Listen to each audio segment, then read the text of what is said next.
This is the information session to kick off our brand new Rutgers Cooperative Extension Beginner Farmer Training Program. We've got a really exciting program laid out, and for those of you who are interested in farming as a career, want to get into agricultural work, maybe start your own farm business, you are in the right place. So we're going to be taking you through the program here today. First and foremost, we have a few speakers prepared for you.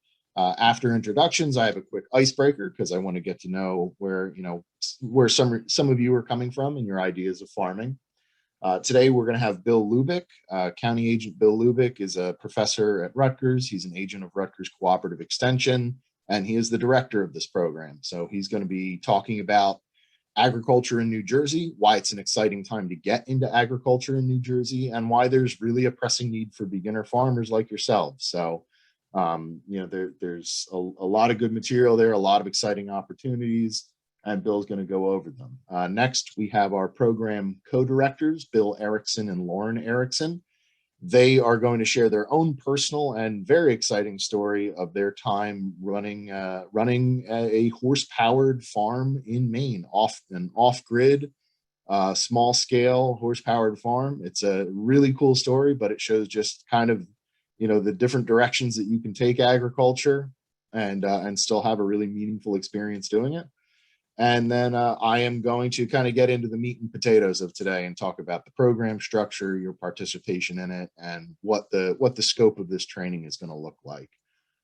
So just to kind of set the stage for what this program really is, Are You Ready to Farm is a multi-year training program. We're going to be taking you step by step, starting from education through hands-on experience, through access to job opportunities and small plot land access to get you started in New Jersey agriculture. We're drawing some of our inspiration for this program is drawn from Go Farm Hawaii, which is a very successful program in Hawaii that kind of established this model of how to sequentially introduce people into agricultural work. And this program is made possible first and foremost by the U.S. Department of Agriculture's Beginner Farmer and Rancher Development Program. Big thanks to them. Without the funding they provided for this team, none of this would be able to happen. And we are Rutgers Cooperative Extension. We are the outreach arm of the New Jersey Agricultural Experiment Station. This is one of the leading. Rutgers is one of the the leading research institutions in agriculture in the Northeast, and the New Jersey Agricultural Experiment Station, they're the ones doing that research, and we're the ones making sure that information and knowledge gets out to the community. So that's a bit about who we are. And now, if everyone has a browser or a smartphone ready, we're going to do a small online word cloud. I don't know if, oh, wait. Not there yet, sorry. First of all, our team slides, my mistake. So just to give you a brief overview of who we are, but do get your browser and smartphone ready because we're going to be using that in just a second here. So myself, I'm Brendon Pearsall. I am the program coordinator of this program. So I'm kind of your point person. If you have questions, if you're looking to get involved in the program, I'm your guy. Bill Hlubik, as I said, is our program director. You see him there amongst the strawberries. He's done a lot of strawberry research in his position. Lauren Errickson is top right.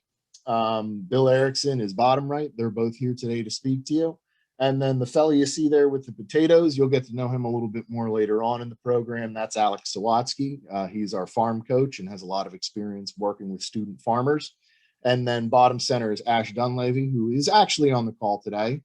He's here as a participant, but he's kind of our he's our go-between. He helps us out as an assistant on the program and also gives us feedback from the participant side as to how things are going. But that's not all of our team. We are, as I said, we're part of Rutgers Cooperative Extension, which means we have a huge network of statewide partners and extension agents and farmers. Just a handful of these folks are featured on this slide here, and you're going to meet some of them over the course of the program.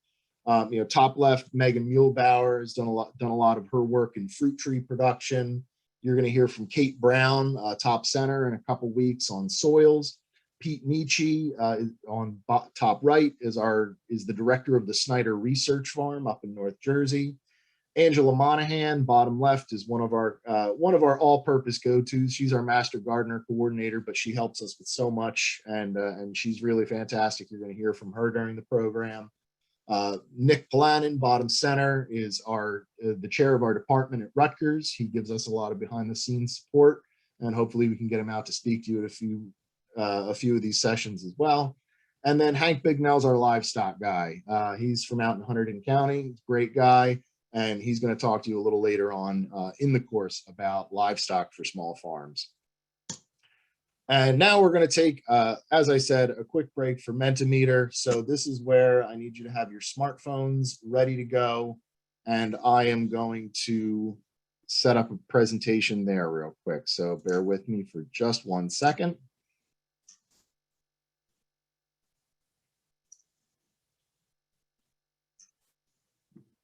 And we're going to hop over to a different slide.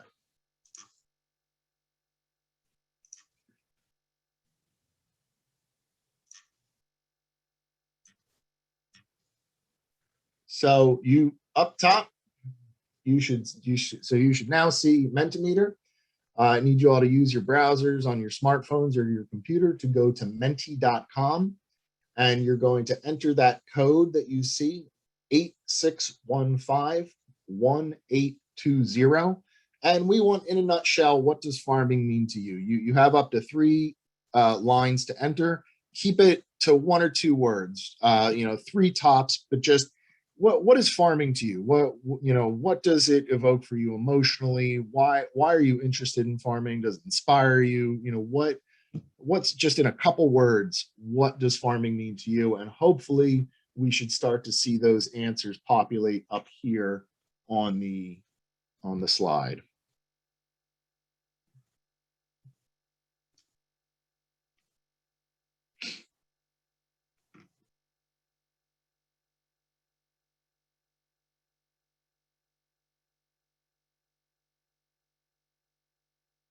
Okay, I see folks are starting to get in there.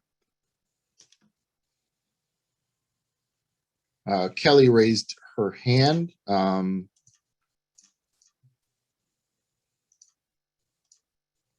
Is anyone able to monitor the chat as to Kelly's question?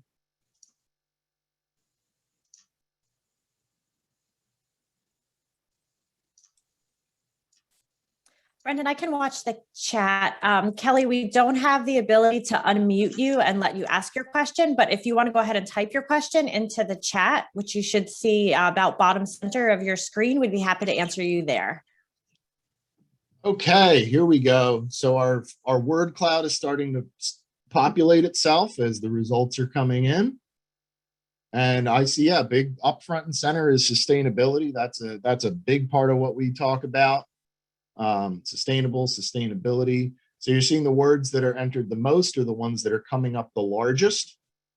Fun, harmony, nature, independence. I like that. Food production, growing for the community, growing your own food. Give it just a couple more seconds and see if anything else comes in. But I really like what we're seeing here. Working the land, rural landscapes, self-sufficiency, hard work. I like seeing hard work up there. We're going to talk about hard work. That's certainly a part of farming. That's a big part of what farming is. Land management, very good. Homesteading. So yeah, I love what we're seeing here. We're going to capture this, and I will share this slide around with everyone. I'll send this out in a follow-up email to the group so we can kind of have this for our memories. But yeah, a lot of what's on here is very, very important. And of course sustainability. And to us, sustainability is it's environmental sustainability. It's a business that can sustain itself, to make sure that you're making enough money to keep farming and to make a good living while you're doing it. So this is all very good. And I'm going to, so with that, ending that, I am going to stop the share here. and we're going to switch over to Bill Hlubik. So Bill Hlubik is, as I said, he's our county agent from Middlesex County. He is a professor at Rutgers University. He has taught small farm students. He's taught students at Rutgers who are interested in small farm business for years. And Bill, take it away.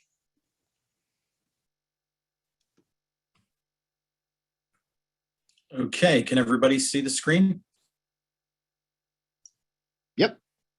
Okay, well, welcome everyone. Brendon, that was great. And I liked a lot of the feedback that we got from our audience today. We are going to have a very exciting time today. We're going to be talking about opportunities in agriculture for new farmers. And boy, do we need new farmers. You're going to be on a journey with us as a group to help us, get some new blood into the farming industry. And also there's going to be a lot of excitement here. I'm trying to advance, Brendon, but it's not letting me advance. Let me see here. Just try again.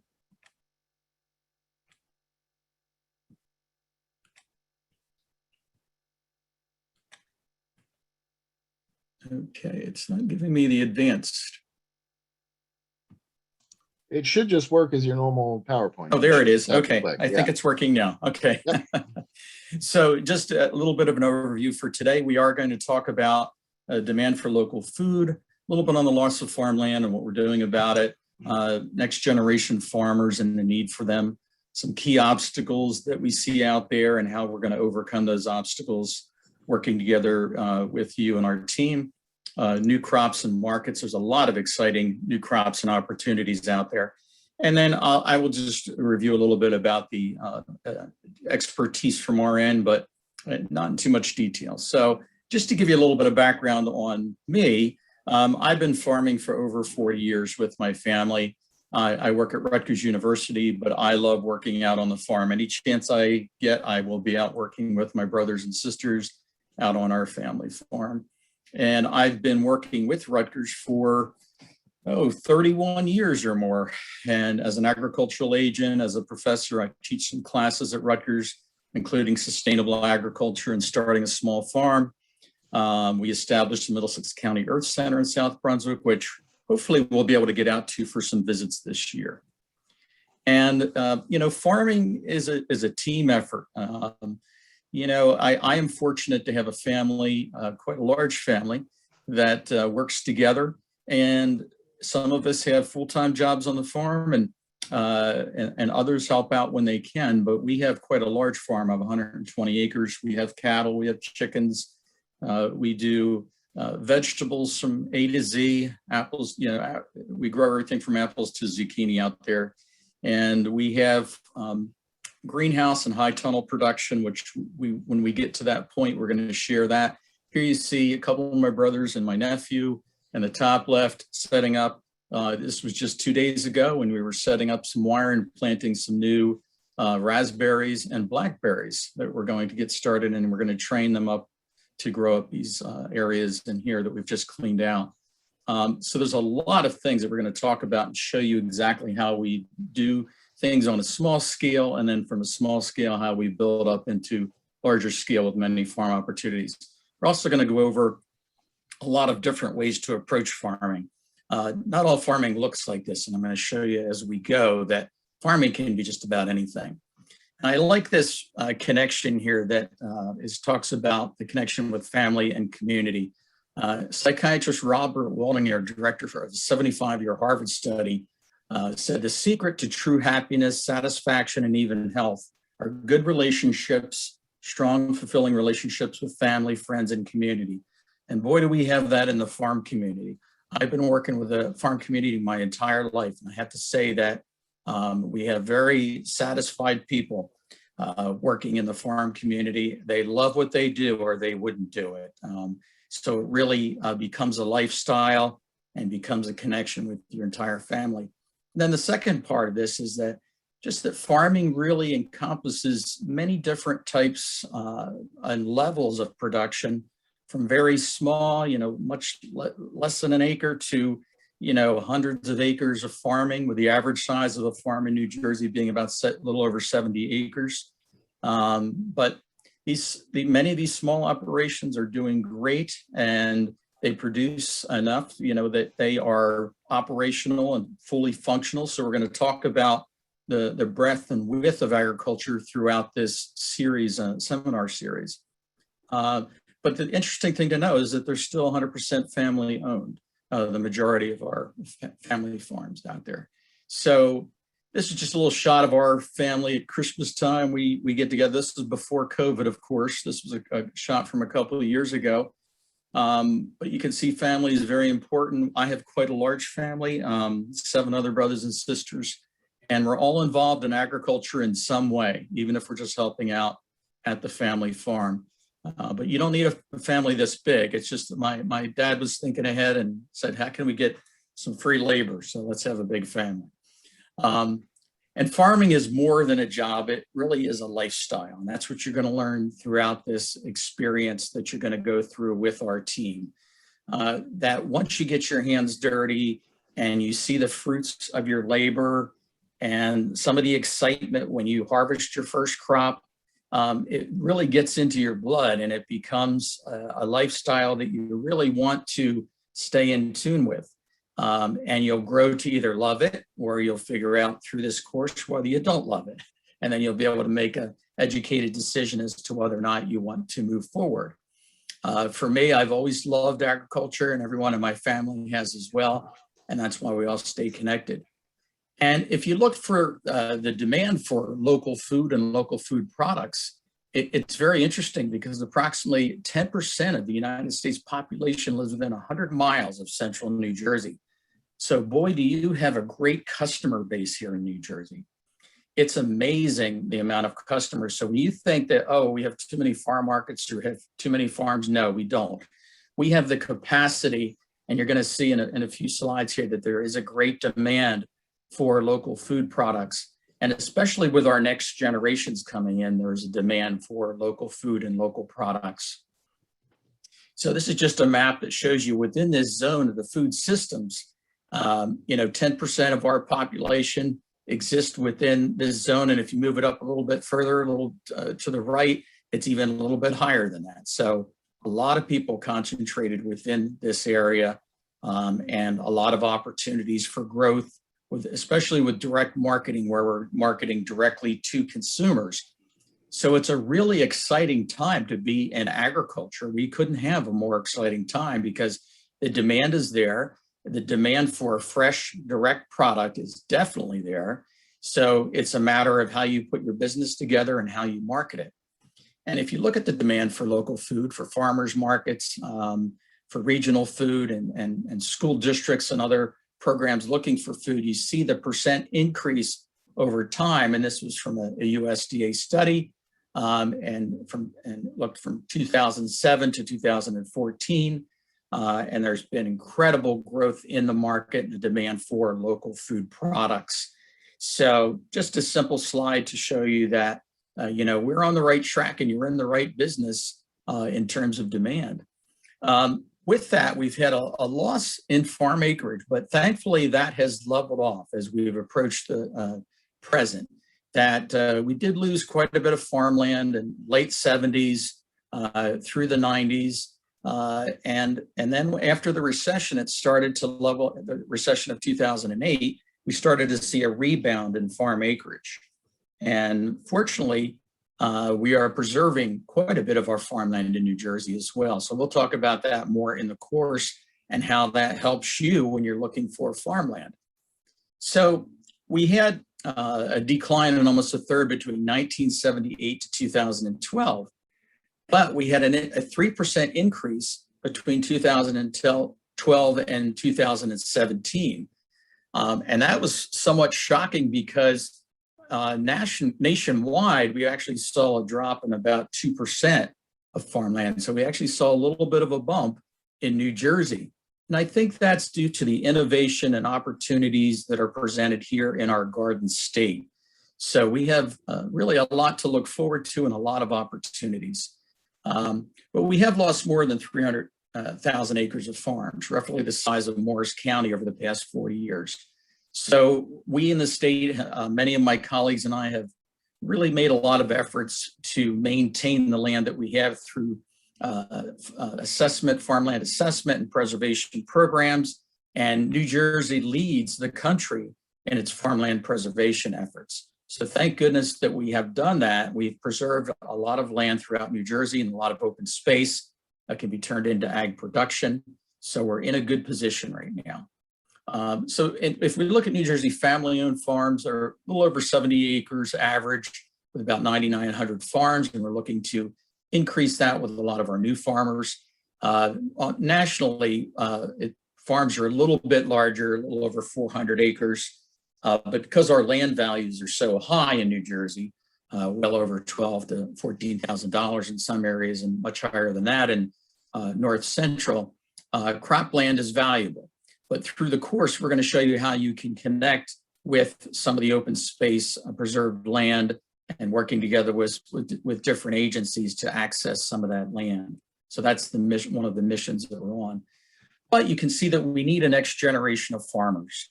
Absolutely, we see that over 4 decades, back in 1978, the average age of the New Jersey farmer, or the farmers in the US, I should say, was 50 years old. Went to in 2012 to 58. Now it's a little over 59 years old average. So we need new blood in the farm industry. We need people in there trying new ideas, and we're going to help stimulate some of those new ideas, and you're going to bring a lot of great ideas into us as well.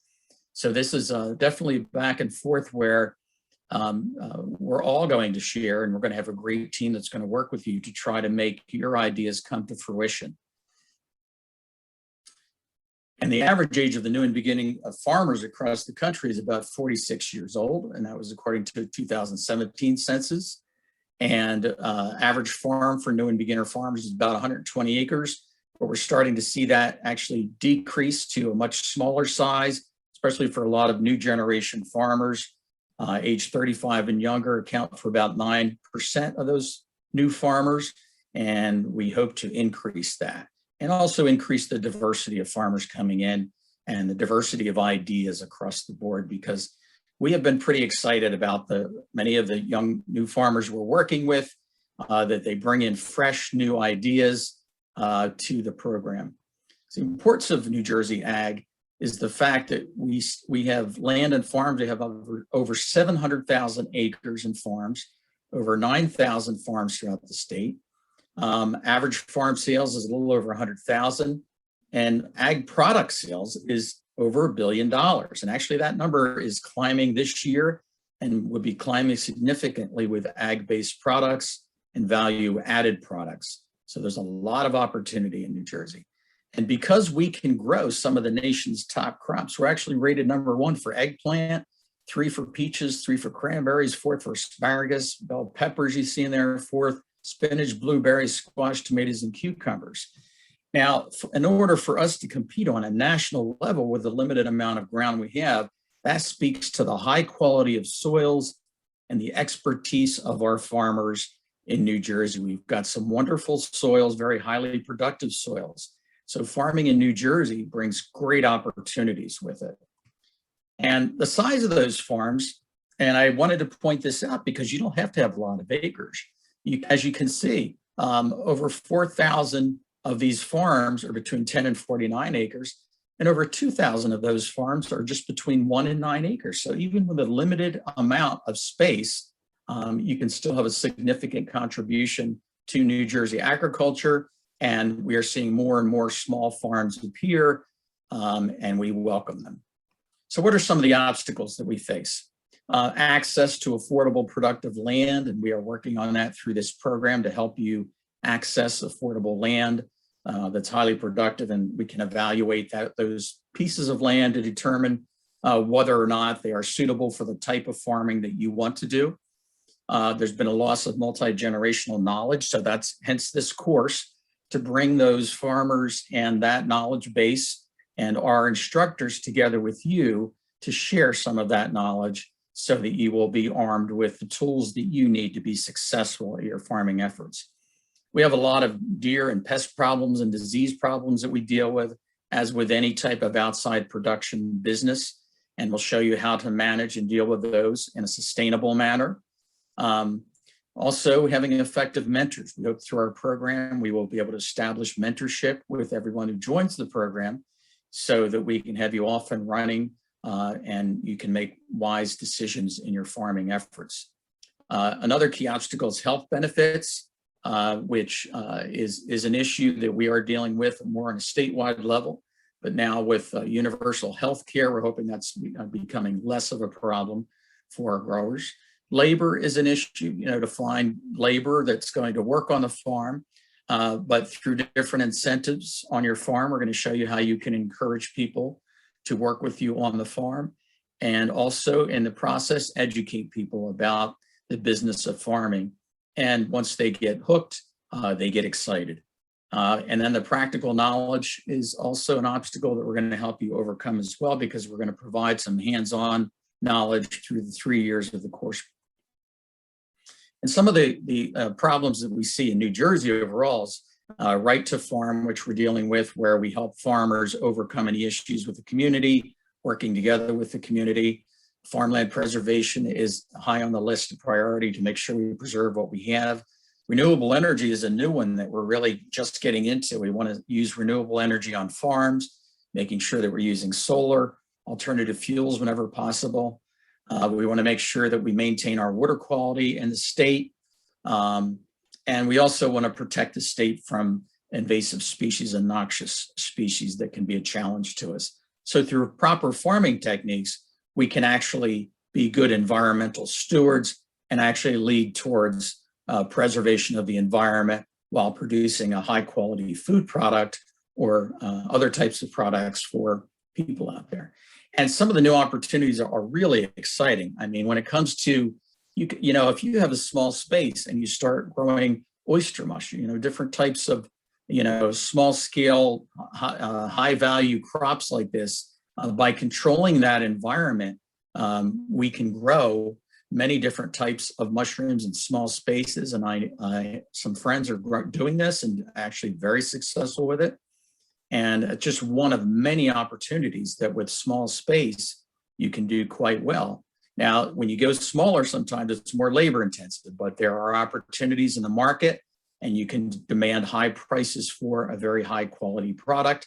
Plus you can use renewable, recyclable materials for your substrate, different compressed wood and other types of straw materials that have been properly cleaned.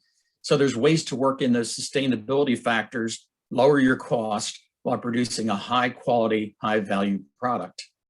And this is just a partial list of literally the thousands of things you can think about, anything from growing peas to Christmas trees to tea to cut flowers, different types of ornamental plants.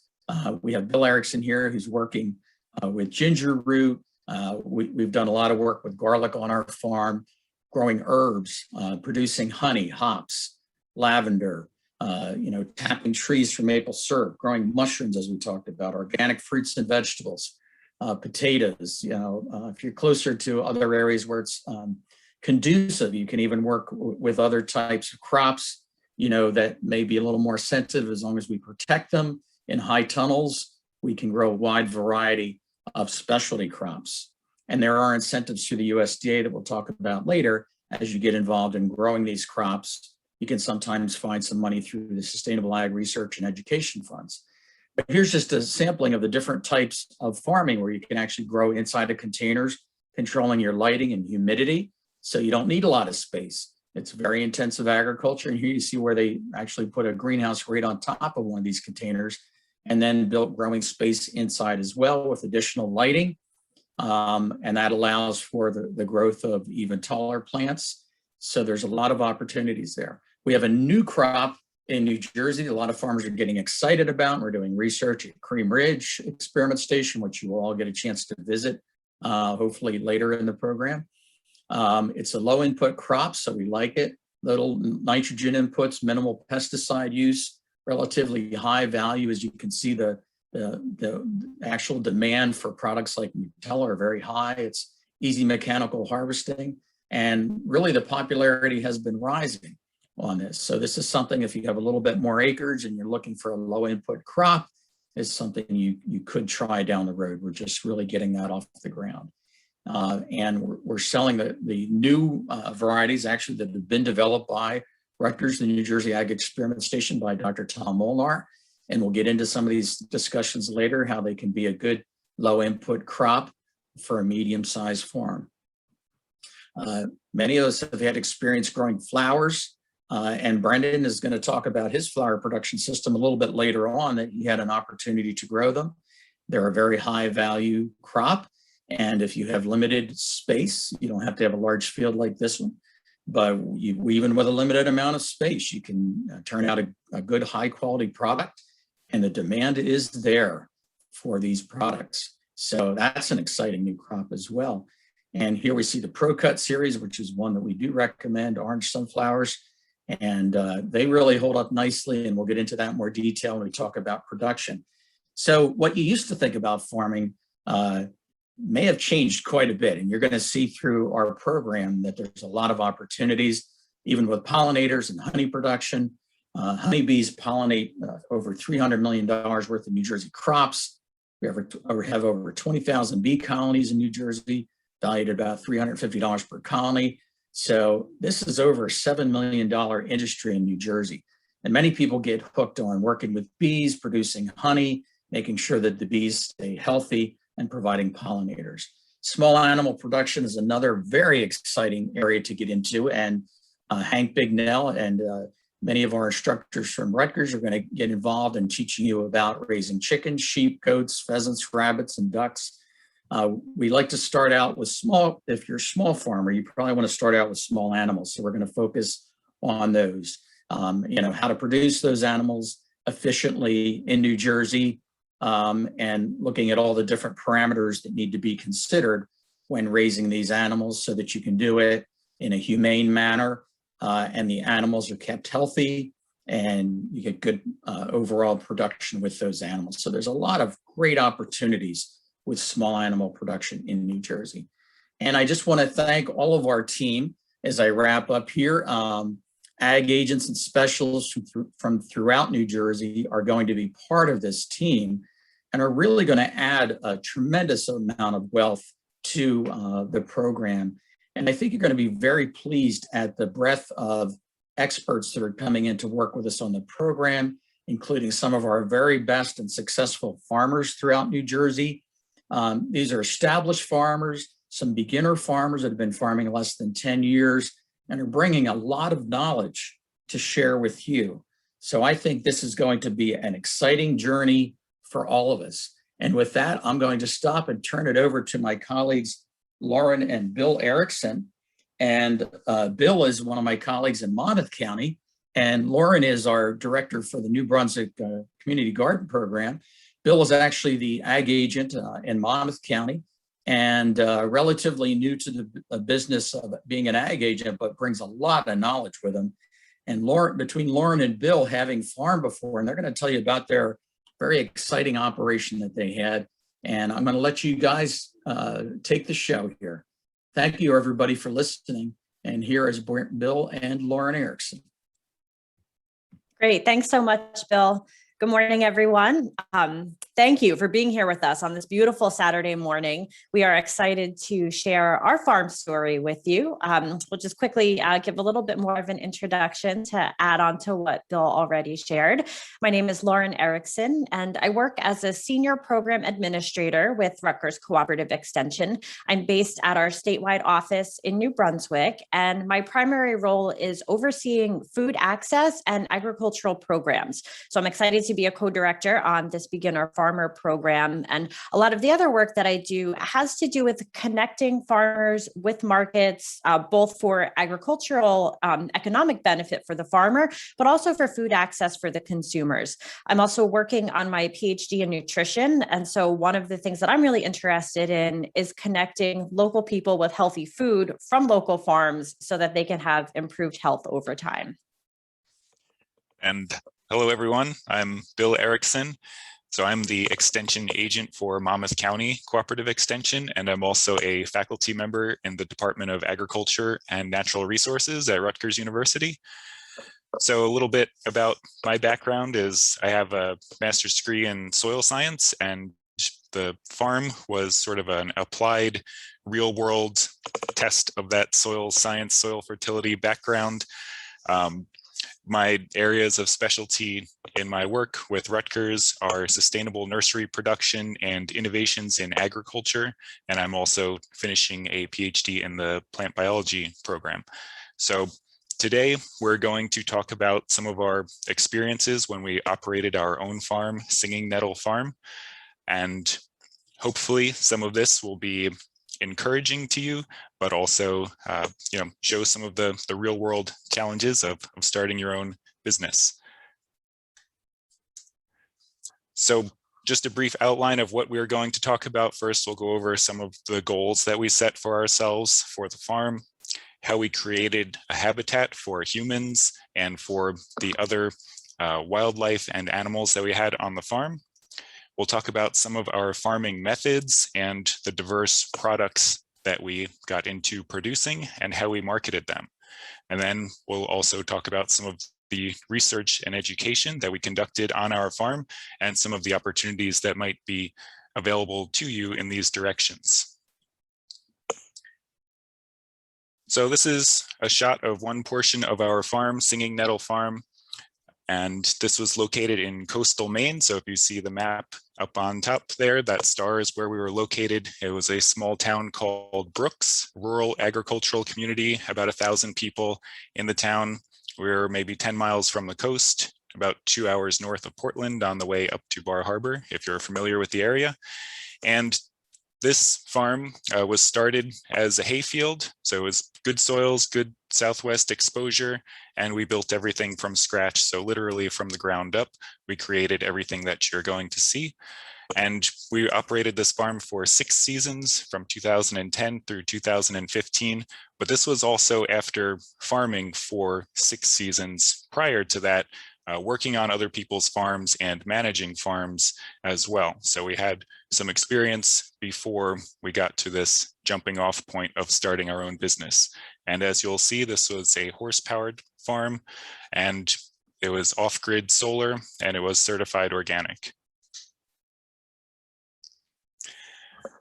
So first, it's really important to set goals for yourself in the farm so you have a clear direction of where you want to take things. And for us, we wanted to create a healthy ecosystem. So as Bill Hlubik had mentioned, we can actually have the potential to improve the environment and to be a partner in the ecosystem through our farming practices. So we have a very intimate relationship and a direct working aspect with the land, and we can use that to improve different parts of the ecosystem, and we'll see that. So that was very important to us. We wanted to minimize our purchased inputs that were coming off of the farm, but also to maximize production, and we had to generate a profit. So the farm is a business. We had to make enough money to support the farm and to support ourselves, and that is very important. You have to have enough money to keep farming. So there was just 2 of us, and we wanted to keep our overhead low. And so starting small was really key to that, because you can always expand your business, but it's very, very easy to get really excited, take on too many things, which I'm still guilty of, and I still do that. But it's better to start small, do something well, maybe make a little bit of money, and then use that to invest into the future. So trying to, as much as possible, trying to stick to that is important. And we wanted to keep this as a 2-person operation. So some of our previous work involved training interns and working with other employees. And for this system, we wanted to set it up in a way that 2 people could manage it throughout the season. And, some days on the farm, you'll have glorious natural experiences like this field of golden ponies and a rainbow. But we also had a saying on the farm that it's not all rainbows and ponies. So one of the things that's very important is to have stable habitat for yourselves, a living situation that's comfortable, a home base that you can operate your business from. So we had owned a yurt when we moved onto this land, this hayfield, from our previous farming experiences. So it was a low-cost mobile structure, and as long as the wood stove is going, it's adequate for the winters in Maine. So we moved that over, set it up, and we started building a more permanent tiny house, 16 by 16 structure with a loft and an attached greenhouse. So we worked on that ourselves. It took a little bit longer, but we had some skills and they continued to develop. And this was a way to save on costs as well. So we also used salvaged, recycled materials, local materials for the siding as much as possible. And we were able to create a space that we could begin and operate our farm from, and that was expandable into the future if we needed to get larger with our habitat.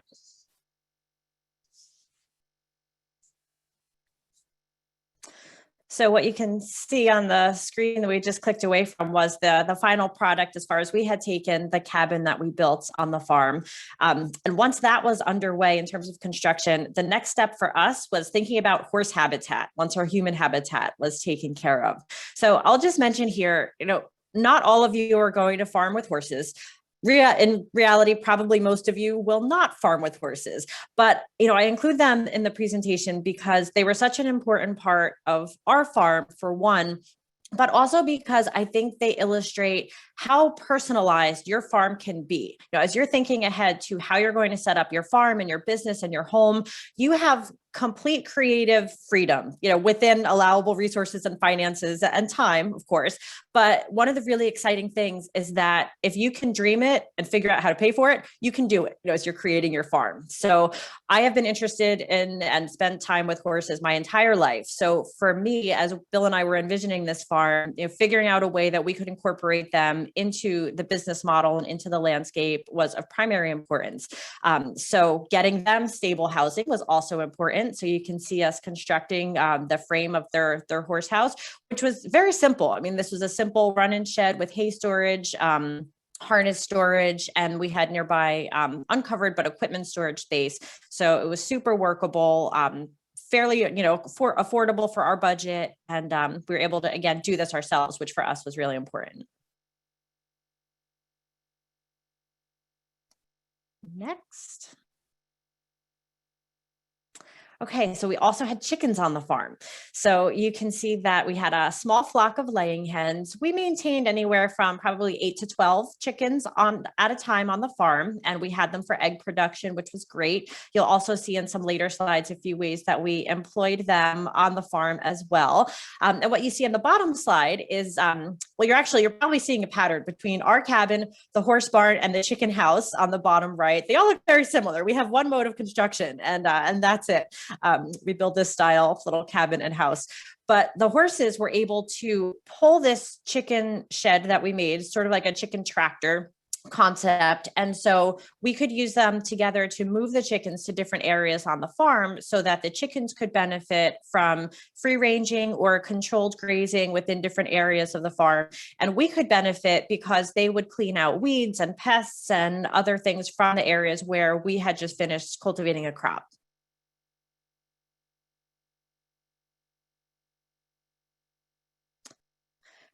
Pollinator habitat was also very important. So what you see on the screen now is a collection of perennial herbs, flowers, some small fruits in the background, hardy kiwi plants on a trellis. And we knew, as we were going to be producing vegetables as our main crop and also supplementary fruits, having pollinators in the landscape was going to be very important for our own crops, but it also fits with our ecological goals. So we tried to incorporate native plants as much as possible and really build a robust ecosystem that could support pollinators, not only during bloom time, but that could also support pollinator habitat for egg production at the larval stage and over winter.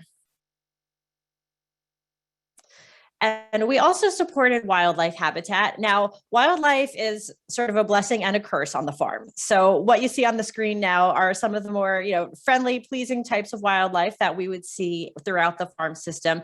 And we knew when, we would see animals such as the snakes and the salamanders that we were meeting some of our ecological goals, which was great.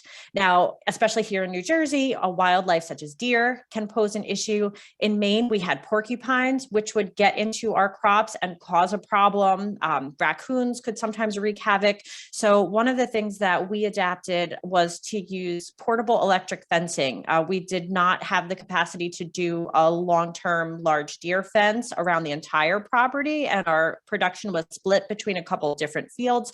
So while permanent fencing was impractical, we did have good luck with portable electric fencing for wildlife management.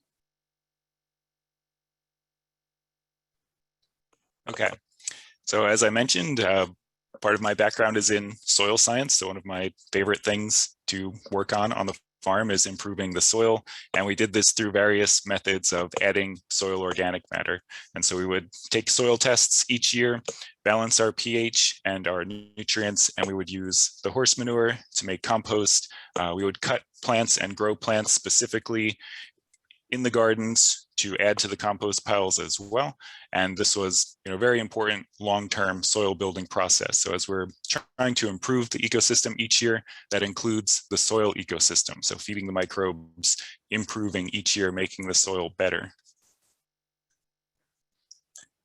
And here's Lauren using an old 1930s ground-driven manure spreader that we borrowed from one of the neighbors. So this was an agricultural community, and this was bought new in the 1930s when they still farmed with horses in the area. And then later in the 1950s, converted back to being used for a tractor.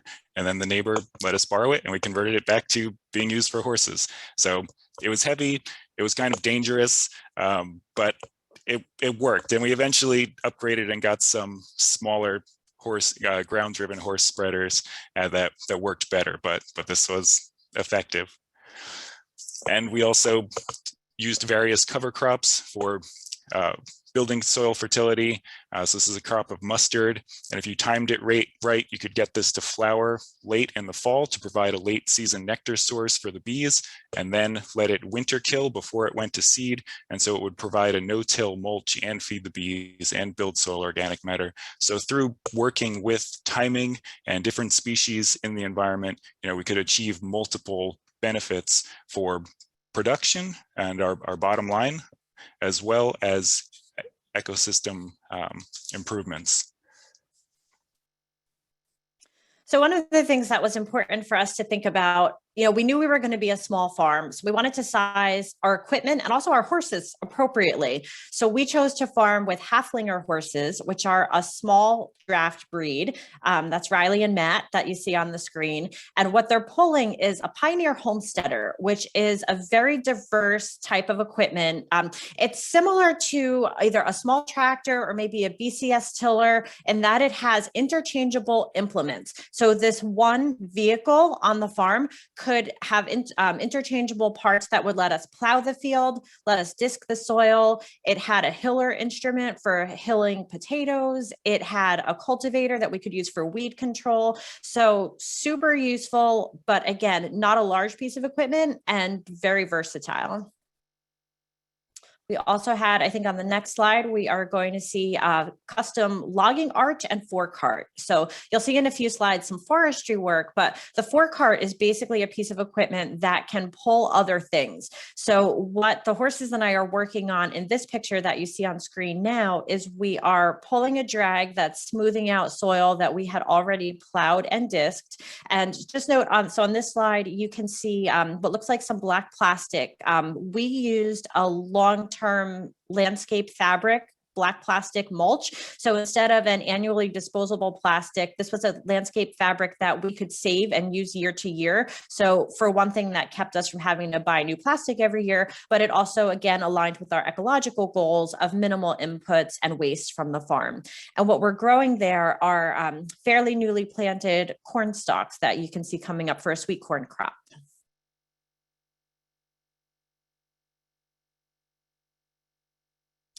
And this is the end result. So this is the same spot, a little bit different angle, but what you can see is where the horses and I were dragging, there is a zucchini crop, and to the left is the sweet corn crop that we had planted.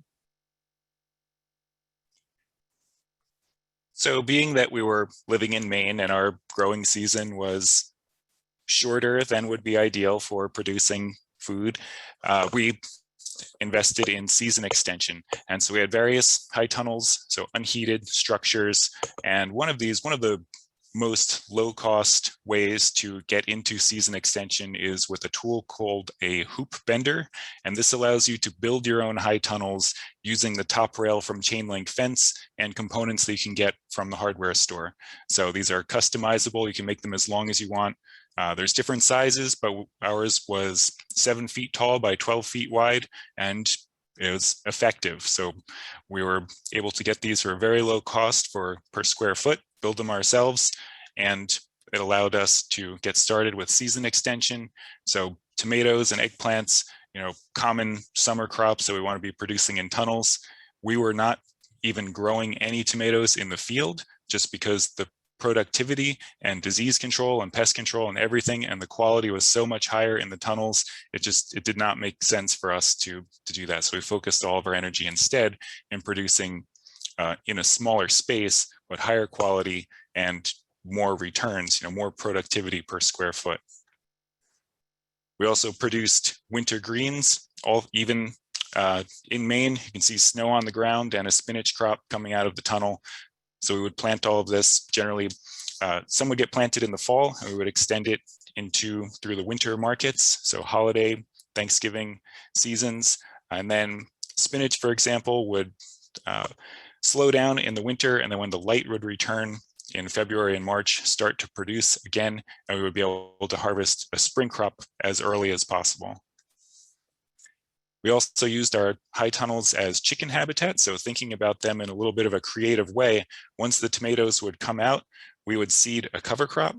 And so this would provide soil building characteristics and also green food source for chickens throughout the winter. So it's a long time for the birds to go without having natural habitat or fresh greens. And so we would keep the chickens out of the high tunnel, grow the cover crop, and then once it would start to snow, I don't know if you can see on the slide, there's a couple of feet of snow up on the side of the high tunnel. Then we would put the chickens in. They would have a warm habitat that's better for them. They could scratch up the ground, dig up any pests that may have been in the greenhouse, and have the green vegetation to eat throughout the winter.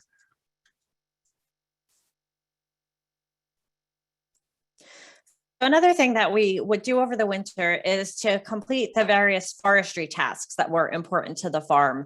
We worked with a forester and had a forestry plan for the land surrounding our production acreage. And essentially we would work with the horses to remove trees that were either crowded or diseased, and part of the general forestry management plan was to improve the health of the forest over time. So we would work on this in the winter. There you can see Riley pulling out a tree that Bill had felled with the chainsaw. So Bill would take down the trees and the horses and I would bring them out.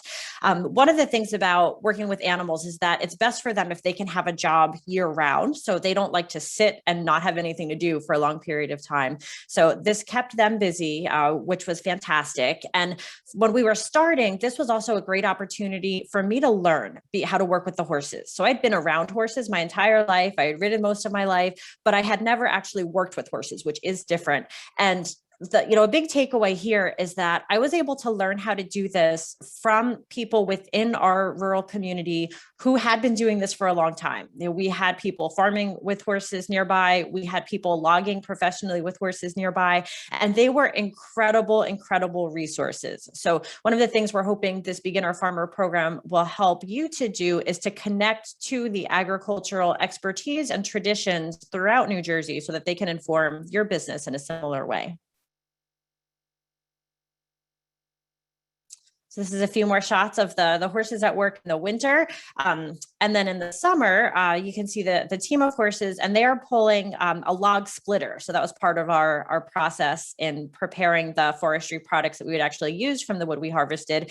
I'll just also point out on the very bottom right there, she's a little bit camouflaged, but you can see our German Shepherd. She was also instrumental in wildlife control on the farm. So some of our forest products, as Lauren mentioned, it was important to keep the horses busy throughout the winter, but it was also important for us to try to spread our work throughout the entire growing season. So farming is very labor intensive, especially in the summer months. So if we could do something that would either generate income or reduce our overhead costs on the farm and improve the environment by our sustainable forestry practices throughout the winter, then this would work well overlapping with our, the demands of the rest of the growing season. So firewood was one of our major forest products, and we use that to heat our cabin and to heat the wood stoves for our seedling greenhouses. You can also see our solar array and high tunnels in the background there. We would also save all of the brush and the branches from our wood harvesting operations, and we would rent a wood chipper once a year. So we would get everything laid out, orderly, be ready to go, have all of our brush organized, and then we would rent a wood chipper and spend one long day making wood chips. And this would be all the wood chips we would use for the season. And then next year we would do the same thing. And we would use this to mulch our perennial beds and to build the soil and in some of our paths. So not necessarily in the annual vegetable beds, but for the perennials, the woody plants, they do well with woody materials. We would also use some of our forestry products, the logs we were cutting for small scale mushroom cultivation. So we're doing a little bit of shiitake mushrooms because we were harvesting the wood products. And in some areas where we were clearing out tree species that were either diseased or too dense or just weedy tree species, we were putting back and reforesting with things like nut trees. And so these are hazelnuts that are going in.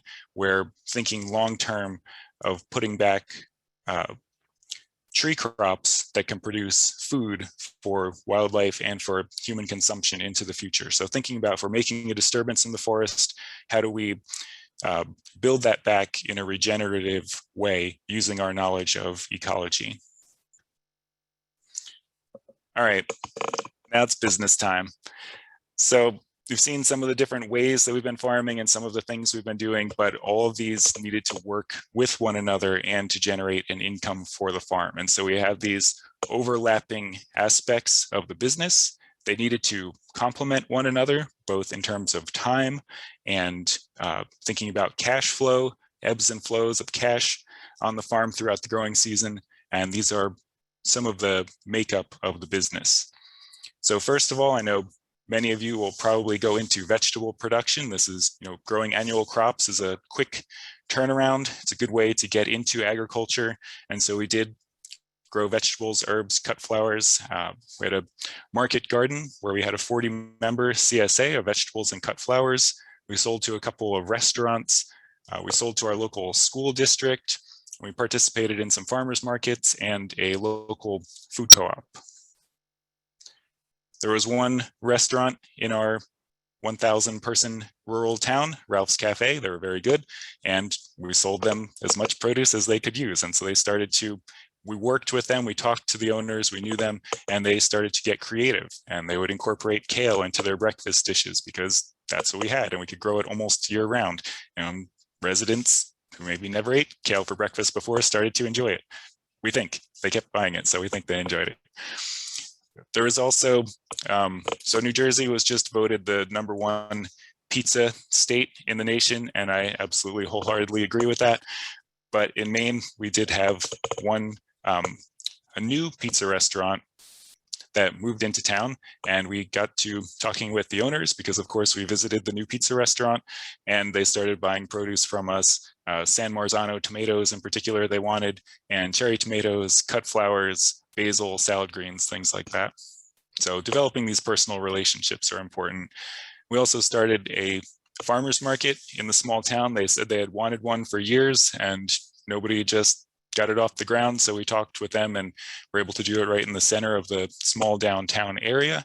And we didn't know if we would be the only ones sitting at the market at a table that first year, but we started with 6 growers and ran the market for a few years, started to add a winter and holiday market in some of the indoor spaces in the town, which is a great place for people to gather and to get produce throughout the whole season. And this eventually evolved into the farmers forming was called the Marsh River Cooperative. And this is a nonprofit. It's still in existence now. And this is a food co-op. It has a storefront. It's open 7 days a week. It's staffed with some paid staff and volunteer labor. And it became a resource for farmers to sell their goods and for local food and for local artists all throughout the year. So it's the farmers market evolved into this cooperative, and it's still running today. We also sold at the Mafka Common Ground Fair. This was a big 3-day fair at the end of the season, and it was a great way for us to sell some of our higher value items and some of our fall crops and clear out at the end of the season. So this was 3 days. 60,000 people would visit the fair throughout that duration. And one of the crops that we grew was seed garlic. So people were getting ready to plant their garlic. Seed garlic has to be very high quality, disease-free. And so this was a very good specialty crop for us. And so we would sell our certified organic seed garlic for $16 a pound. And throughout the growing season, we could also sell the scapes from hardneck garlic, as well as the cloves as food for restaurants, some of the smaller ones maybe, and then we would save and sell the biggest ones as seed. So at one time, I think we had 12 different varieties and then pared it down to 4 or 5 based on what was producing the best for us over the years. And we still grow garlic now. It's just on a much smaller, non-commercial scale. So one of our other specialty crops was cut flowers, and this operation fit into the farm really well as a complement to the vegetable production. So there's a marketing saying that you may have heard, that it's easier to get one person to spend $100 than it is to get 100 people to spend $1 each. So this was an opportunity for us to think about the customers we're already serving vegetables to, maybe seed garlic, maybe at the fair, and to add something. So value-added flower bouquets really helped to round out the business. They also added to the aesthetic of the land. So we could plant these flowers in kind of strategic places around the farm where we would enjoy them, but where they would also be appreciated if and when we opened up the farm, either to CSA customers coming to pick up their shares or for tours of the farm. So they had a really nice aesthetic. And what we tried to do is to span the season with cut flowers. So we would do bulbs early in the year. So this is a Tahiti daffodil that you see on the slide now. We had a lot of the flowers interplanted with our fruit production so that we could maximize our space, because again, we were on a smaller side, farming about 5 acres. So we tried to really maximize what we could produce from the land we had in production. And you can see the horses on this slide rotationally grazing, and they're essentially mowing in between the fruit trees and flower producing beds. So tying together, feeding the horses, maintaining the landscape, and producing a valuable crop.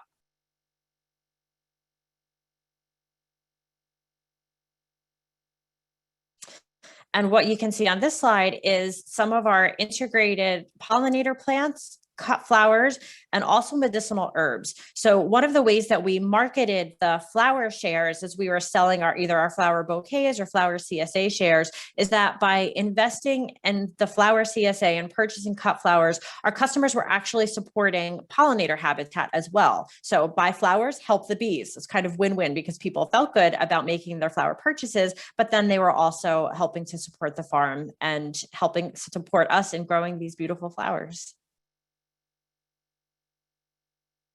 And we would also produce value-added herbal products based on some of the plants we were growing. They would double as cut flowers, but could also be used for tea blends, for tinctures, for medicinal salves. So this is one of our herb displays at the Common Ground Fair that Bill has showed you on a prior slide.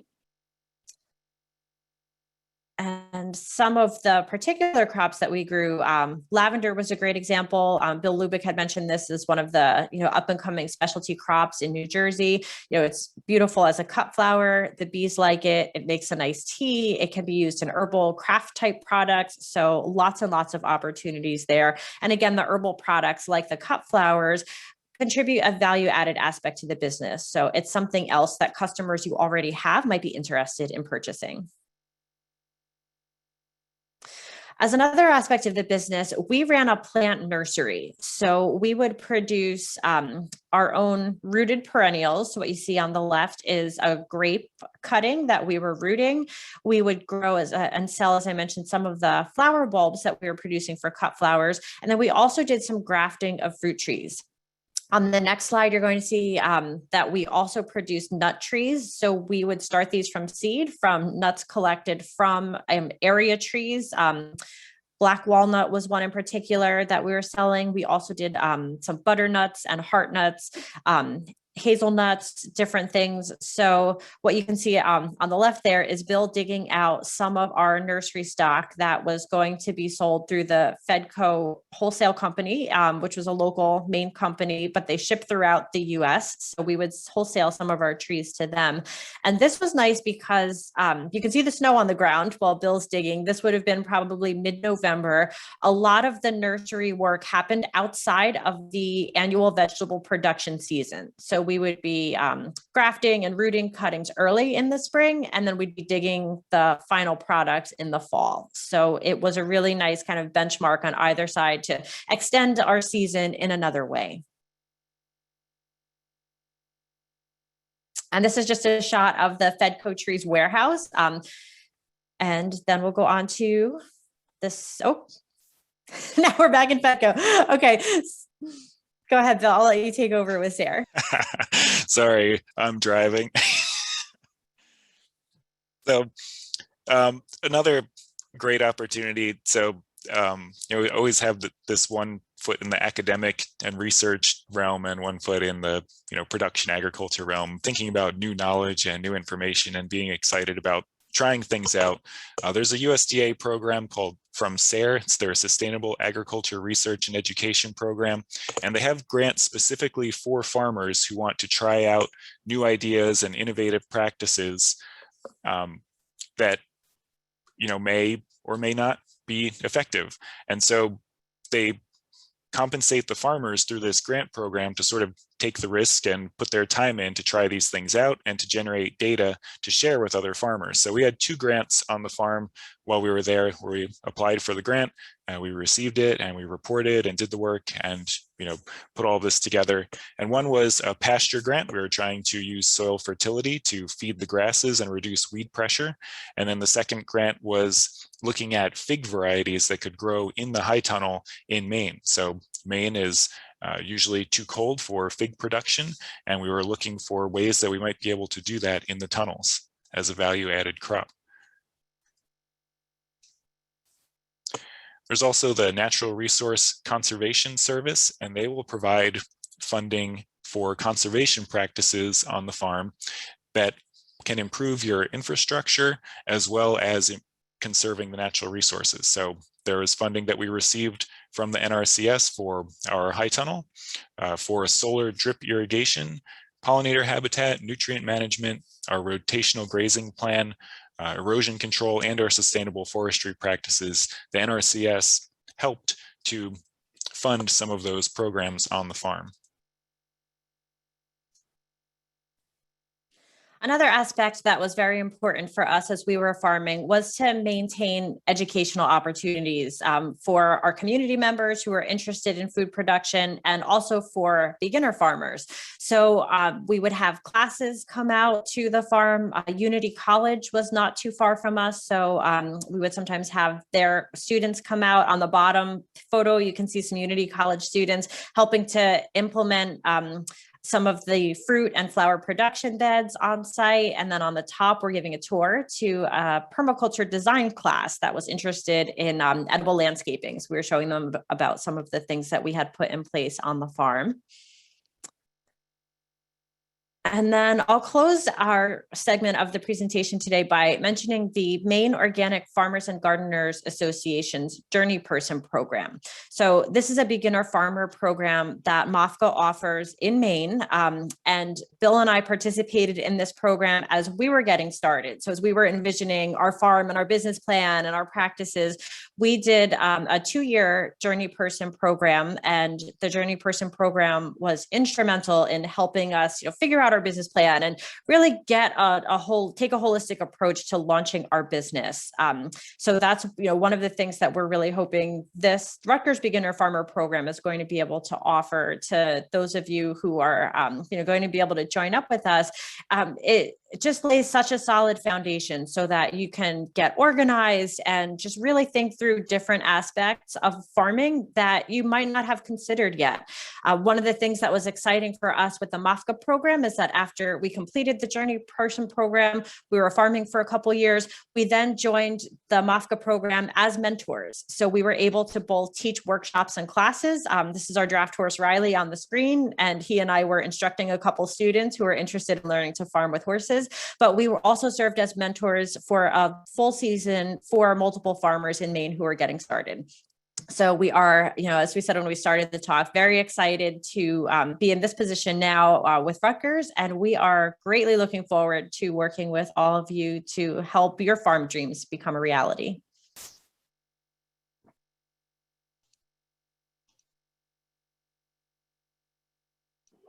Thank you guys so much. That's just, every time I see that story, it's so cool, and I want to go out and live in a yurt and build things in the woods. So thank you so much, Bill and Lauren. So, between Bill Hlubik's presentation, Bill and Lauren just now, we've got kind of a broad overview of why we need beginner farmers in New Jersey. And I think Bill and Lauren laid out a great, a whole buffet of examples of the different things that you can do to be a farmer. And, it doesn't just have to be one crop. It doesn't have to be 100 acres of tomatoes or corn or anything like that. When you're thinking what your farm is going to look like, there's a lot of different places you can draw from, and, finding little niches and bringing them into what you're doing to make your overall operation a success. So, before I get into the program details of what this structure is going to look like, I wanted to do one more of our Mentimeters, since we had just talked a little bit about the different kinds of farming that are out there, the different opportunities. I want to get an idea of what the crowd out there is interested in pursuing. So I'm going to share one more of these screens. Go to, again, menti.com. And you are going to answer, again, the same 8615-1820. And this is, what kind of farming are you interested in pursuing? And I know this is not an exhaustive list of all the different kinds. These are kind of broad categories out here, but we want to get an idea of what people are interested in, because, this is a new program and there's room for it to grow and change. And as we find out, maybe we have a lot of people who are really interested in small livestock. Maybe we have a lot of people who are interested in cut flowers. It lets us know, where we can focus our efforts to make sure we're building the best program to serve you guys. So yeah, lots of fruit and veg, livestock, dairy, egg, cut flowers coming up as our top 3.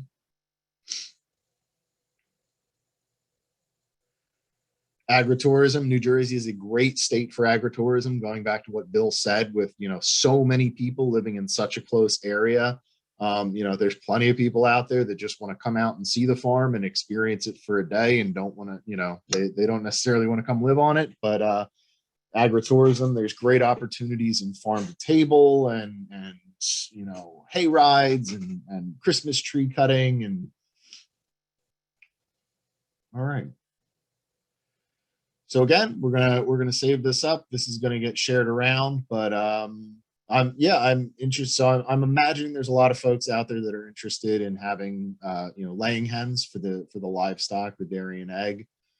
Cut flowers are a great option at a small scale. I'll talk a little bit about my own experience with that, but yeah, it's all right. Nice to see what folks are interested in.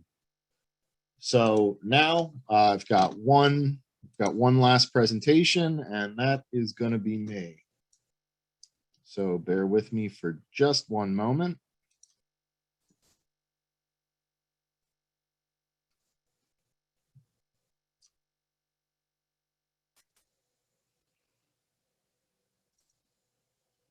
Here we go.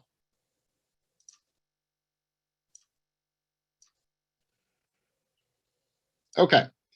So a bit about me and who I am, because I think my experience, not to all of you, but to some of you, my experience might sound a little bit familiar. Um, so now I'm a program coordinator with what Rutgers Cooperative Extension. If you go back 8, 9 years, I didn't know what I wanted to be. I was in a day job that I wasn't particularly happy with. I was going back to college. I was getting my associates, but I didn't really have the direction I wanted to go. And this idea of farming came into my head. And after numerous talks with my wife about what that would look like and what that would involve, I was already pretty deep into earning my degree. So I changed directions. And when I finished at my community college, I transferred to Rutgers for agriculture and food systems, because I wanted to learn, is farming even something that can be done? I'm sure plenty of you here have that question. Coming into this, is this something that works? Is this something that's even done anymore? So I got my degree in agriculture, and I started where kind of a lot of you are now, this exploratory phase. I want to learn about what this looks like and what's involved in it. I gained experience throughout earning my degree. I was able to work for a few years on a farm in Middlesex County. That farmer, in my last year working with him, gave me the opportunity to essentially farm a third of an acre on his land. And I chose cut flowers after my research into what was profitable. Like Lauren was talking about, they're a great value add-on. You can get a lot of value out of cut flowers on a very small acreage. So for my senior year at Rutgers, I farmed cut flowers, sold them at local farmers markets, and it was a great experience. When it got time to plan the next season, though, I talked to the farmer, and he was rotating that field out of production. It was going to be sweet corn the next year. He wasn't going to be putting down vegetable rows there. And so he didn't have the space for me to continue on doing my flowers there. And I asked around. I asked, probably a dozen people, had a bunch of people come up to me with offers of, I have a plot of land, I have a big backyard, I have this area you can use.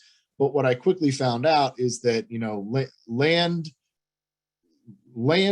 just a big empty field does not allow you to farm. Just having a plot of land doesn't let you farm in New Jersey.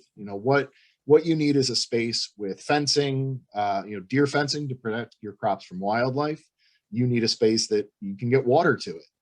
You can get a vehicle in there. You need the infrastructure that makes a farm. You need equipment, or at least access to equipment. So I quickly found out that, there wasn't really a space outside of, what I had this one year on this farm where I could really incubate my business and grow it. And, due to a number of things in my life, including the birth of my second child, who is now 1 year old, I'm not currently in a position where I can farm myself. But I'm still passionate about farming. I think we need more farmers. I think we need more agriculture. I want to see stuff growing everywhere that I possibly can. And so, the next best thing for me is I can use my experience, the barriers to entry that I experienced, to help others overcome that and get into agriculture. And then, hopefully down the road, I can get my own 5 acres and do my flowers again. But for now, I'm here to help you guys get started. And I've kind of had the experience that probably some of you may have had as well, or at least I can help you avoid having that experience of running into that wall. So as the program coordinator, I'm here as your main point of contact. Like I said before, if you have a question about the program, if you need help with something, you'll reach out to me. If I don't know the answer, I can get you to the person who does. I'm here to answer your questions. I'm here to help guide you through this.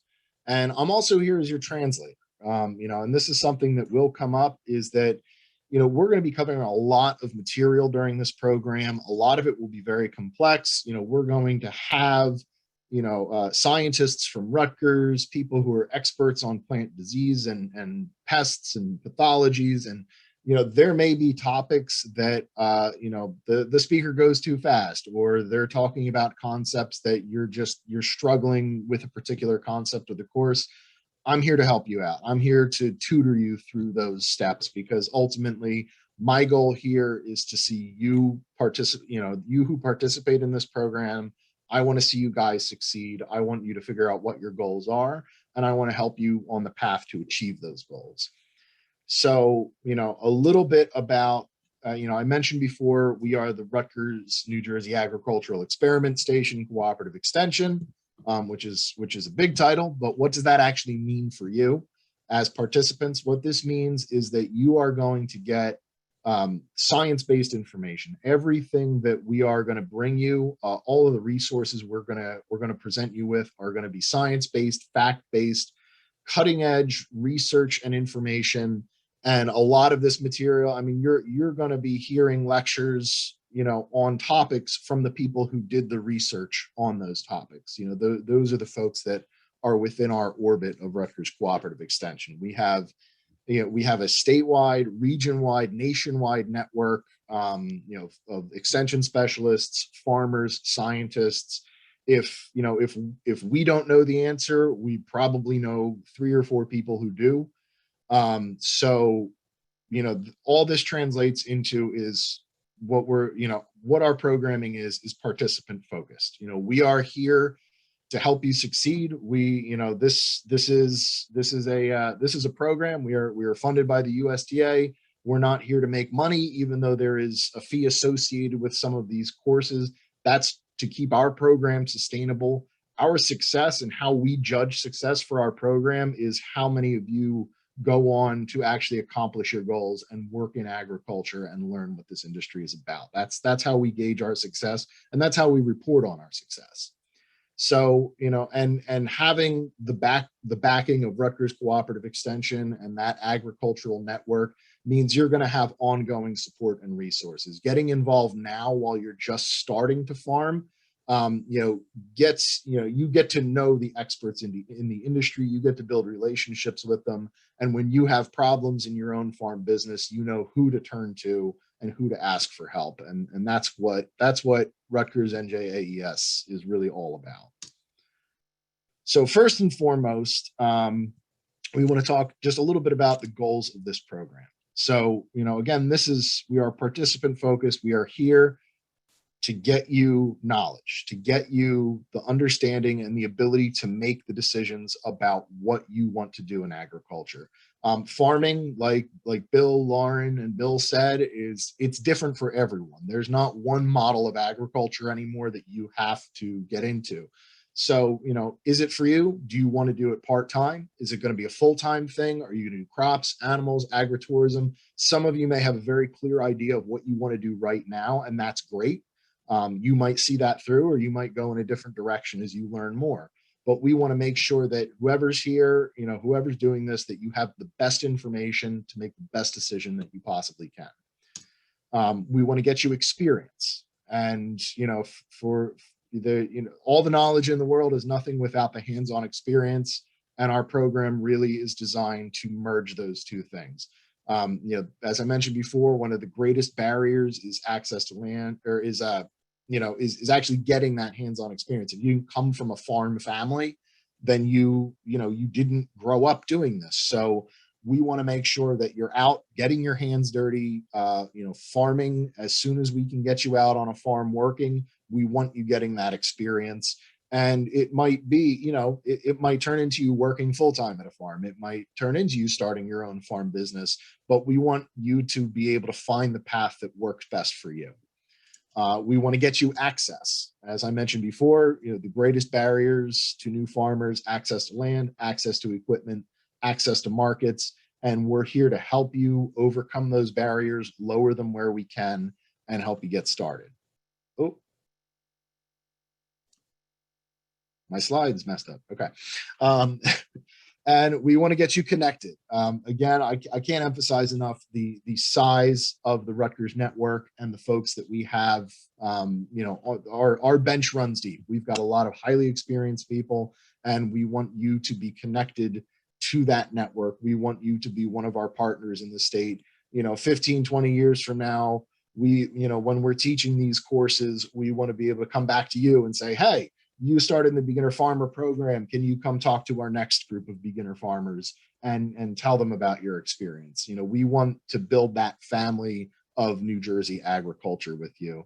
And ultimately, we want to get you feeding New Jersey, or growing cut flowers for New Jersey, or growing Christmas trees for New Jersey, or pumpkins, whatever it may be. You know, we want you providing the next generation of agricultural products to the state of New Jersey.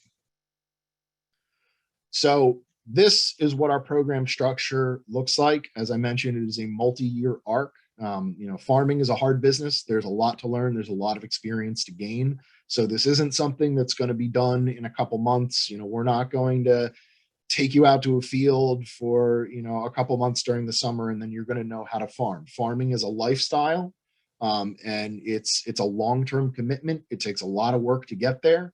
But this, you know, this arc that we're kind of leading you on is something that's been done before in programs like Go Farm Hawaii.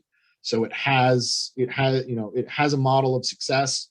And so for year one, which is what we're talking about today, is going to be these online basic training courses and exposure to farms. We'll get into more details about all these on the following slides. Year two is going to be CSA training, will be the big focus. And by that point, you know, we're going to be farming together. We're going to have you out in the field. You're going to be growing crops. Year two, we will be farming. Year three is when things really start to expand with the farm incubator. I'll go into more detail of that, but there will be opportunities for land access. There will be opportunities to connect with internships and get experience working on farms. And there will be opportunities for business counseling and you know, business planning services for those who are really looking to jump in and start their own farm business. So today, you know, what we're signing up this year one of programming is the online basic training course. This is going to be your introduction to what farming looks like in New Jersey. There's 14 sessions. It's a lot of content to cover, you know, and it's going to be 14 sessions. This is going to be online. It was planned in accordance with pandemic protocols. So, you know, for this year, this is an online training. There is going to be a $200 registration fee for this course. Again, that's, you know, that's not, we're not getting commission. We're not making extra off that. This is something to help keep the program sustainable for the long term so we can continue to provide these services. But for that, you know, for that $200, you're going to get what amounts to 28 hours of content, of actual, you know, lecture content. You're going to get access to readings and resources. You're going to get access to our team to figure, you know, to help you work out your goals and plan what you want your farm future to look like. And you're going to get access to our farm tours, which I'll get into a little later on, but we're very excited to be able to offer those this year. So the actual sessions, if, you know, signing up for this course, this is going to function very much like an online college course. I think, you know, I know some of you out there are currently Rutgers students, so some of this format should feel pretty familiar to you. You know, these are going to be 2-hour online sessions. They will include reading assignments. You know, we'll have books, fact sheets, articles. Some of these readings will be book length resources, but, you know, we're not going to say read a 300-page book by next Tuesday. We'll give you the important sections, the things we want you to focus on, but realize that every one of these resources and books that we're giving you is the best that we can possibly find, are the top resources in this field. And, you know, these are books that just by joining the course, you're going to get these books in PDFs that you can come back to for years to come and know that they are reliable resources to help you plan and manage your farm. We are going to have forum discussion topics for you to communicate with the other participants. You know, we've mentioned a few times the importance of this network. And part of that network is all of you here. I mean, there are people in the information session here today that you don't know each other, but you might end up working together. You might end up forming a partnership to start your farm. Someone might end up being the employee of someone else someday. We want to be building those networks. We want you guys talking about what your farm dreams look like, what your business plans look like, so that you can find and connect with other farmers, other beginner farmers that are looking for the same things you are. Because, you know, as Bill said early on, farming is a team sport. This is something, no one does it alone. Even a 2-person operation, you know, is minimum. You know, it's very tough to farm in a vacuum. And you need different people with different skill sets. So the more you build your community and the more you build that network, the more success that you're going to have. And, much like any other course, there's going to be quizzes. We're going to be using these to make sure that, you're keeping up with the readings, you're following the lectures.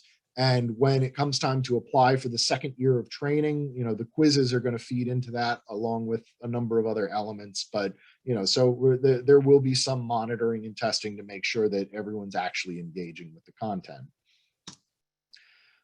To give you an idea of the level of topics that are going to be covered, this is just the 14 sessions. Each of these are 2 hours. Some of these topics here, there are full-length college courses on. There are multi-year, complete degree programs on. So you're not going to learn everything about each topic. But what you're going to get in these courses is the 500-foot overview.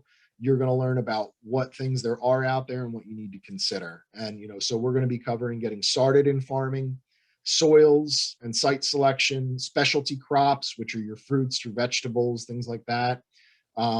You're going to have the opportunity to meet with experienced farmers and have panel discussions with people who are doing this now, who've been doing it for 20, 30, 40 years, who can give you advice as people getting into that field. You're going to get an overview of plant pests and diseases and kind of best management practices, season extension techniques, livestock, niche crops, which are kind of the some of what Bill and Lauren talked about, herbs, things like that can be grown very small acreage but very high profit. We're going to meet other beginner farmers who are in our network, people who are doing this now, who will hopefully be able to share their advice with you as people who've been in it for a couple of years at this point. And we're going to learn about farm planning and budgeting, creative marketing, and loan and financial assistance options. There's going to be a thread throughout this of business planning. This isn't just a course to learn how to grow things. This is a course to learn how to grow a business, how to start on a small scale farm operation, how to plan your business out in advance, and how to scale that up is what we're emphasizing here. So, the big question is, will these courses teach you everything you need to know to be a farmer? And the answer to that is absolutely not. Farming is a long-term commitment, but these classes, they are designed to show you the path, to help you figure out what your farm goals even look like. They're going to get you access to high-quality resources. They're going to help you focus on your efforts on what works for you. If you've been interested in farming, if you really want to farm, you've probably had this, where do I even begin moment? Where do I even get started? That may be why some of you are here right now. And what we're going to be doing is helping you break that down, what you want, what are your goals, break that down and figure out what the steps are to help you get there. These courses are going to make you aware of things that you haven't even considered. And a lot of this is probably going to fall into the legal realm, but there might be crops you haven't considered. You might not have thought about mushroom farming until Bill showed his slide a while back. But there are a lot of opportunities out there. There's also a lot of pitfalls, and that's, making sure that you're following your local regulations, that you have the water certification you need, that you have a pesticide license. Some of you may think, I don't need a pesticide license because I'm going to farm organic. Organic has pesticides. It's a different class of pesticides, but to use them, you need to have a license. So there are a lot of elements that you might not have considered that these courses are going to make you aware of. And ultimately, the goal of this is that they're going to set you up for success. They're going to show you what those next steps are, and you're going to have a solid foundation to start and build from. You can talk to farmers who have been doing this 30, 40 years. And when it comes to, do I know everything there is to be a farmer? The most experienced farmers will look at you and tell you, no, there's no point at which you know everything you need to know. It's always going to be changing. There's always going to be new things. And those farmers will be the first to tell you that it's a lifelong learning process. So we're very excited about this part. And I think this, especially coming out of a year plus of quarantine now, we are finally getting the opportunity to bring back in-person programming, which is something we were very concerned about as we launched and developed this program. But as of now, we are going to be able to, this summer, set up farm tours. We'll be able to take groups of 20 to 25 people. We're going to set these up. These will be full days out on farms. You're going to get to meet the farmer. You're going to get a tour of their operation, learn about what they're doing, and you're going to get to do some work. And this is where, we want to see participants out there.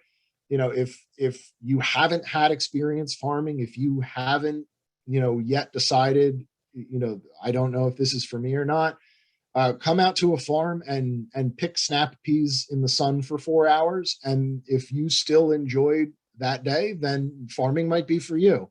Thinning peaches, filling buckets of tomatoes, carrying buckets of squash, digging trenches. I mean, these are all the kind of dirty, less glamorous tasks of farming. And if you can do those with a smile on your face, then, the next steps of the program are probably for you.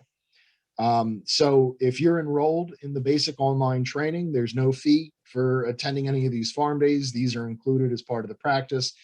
This is of course dependent on COVID protocol.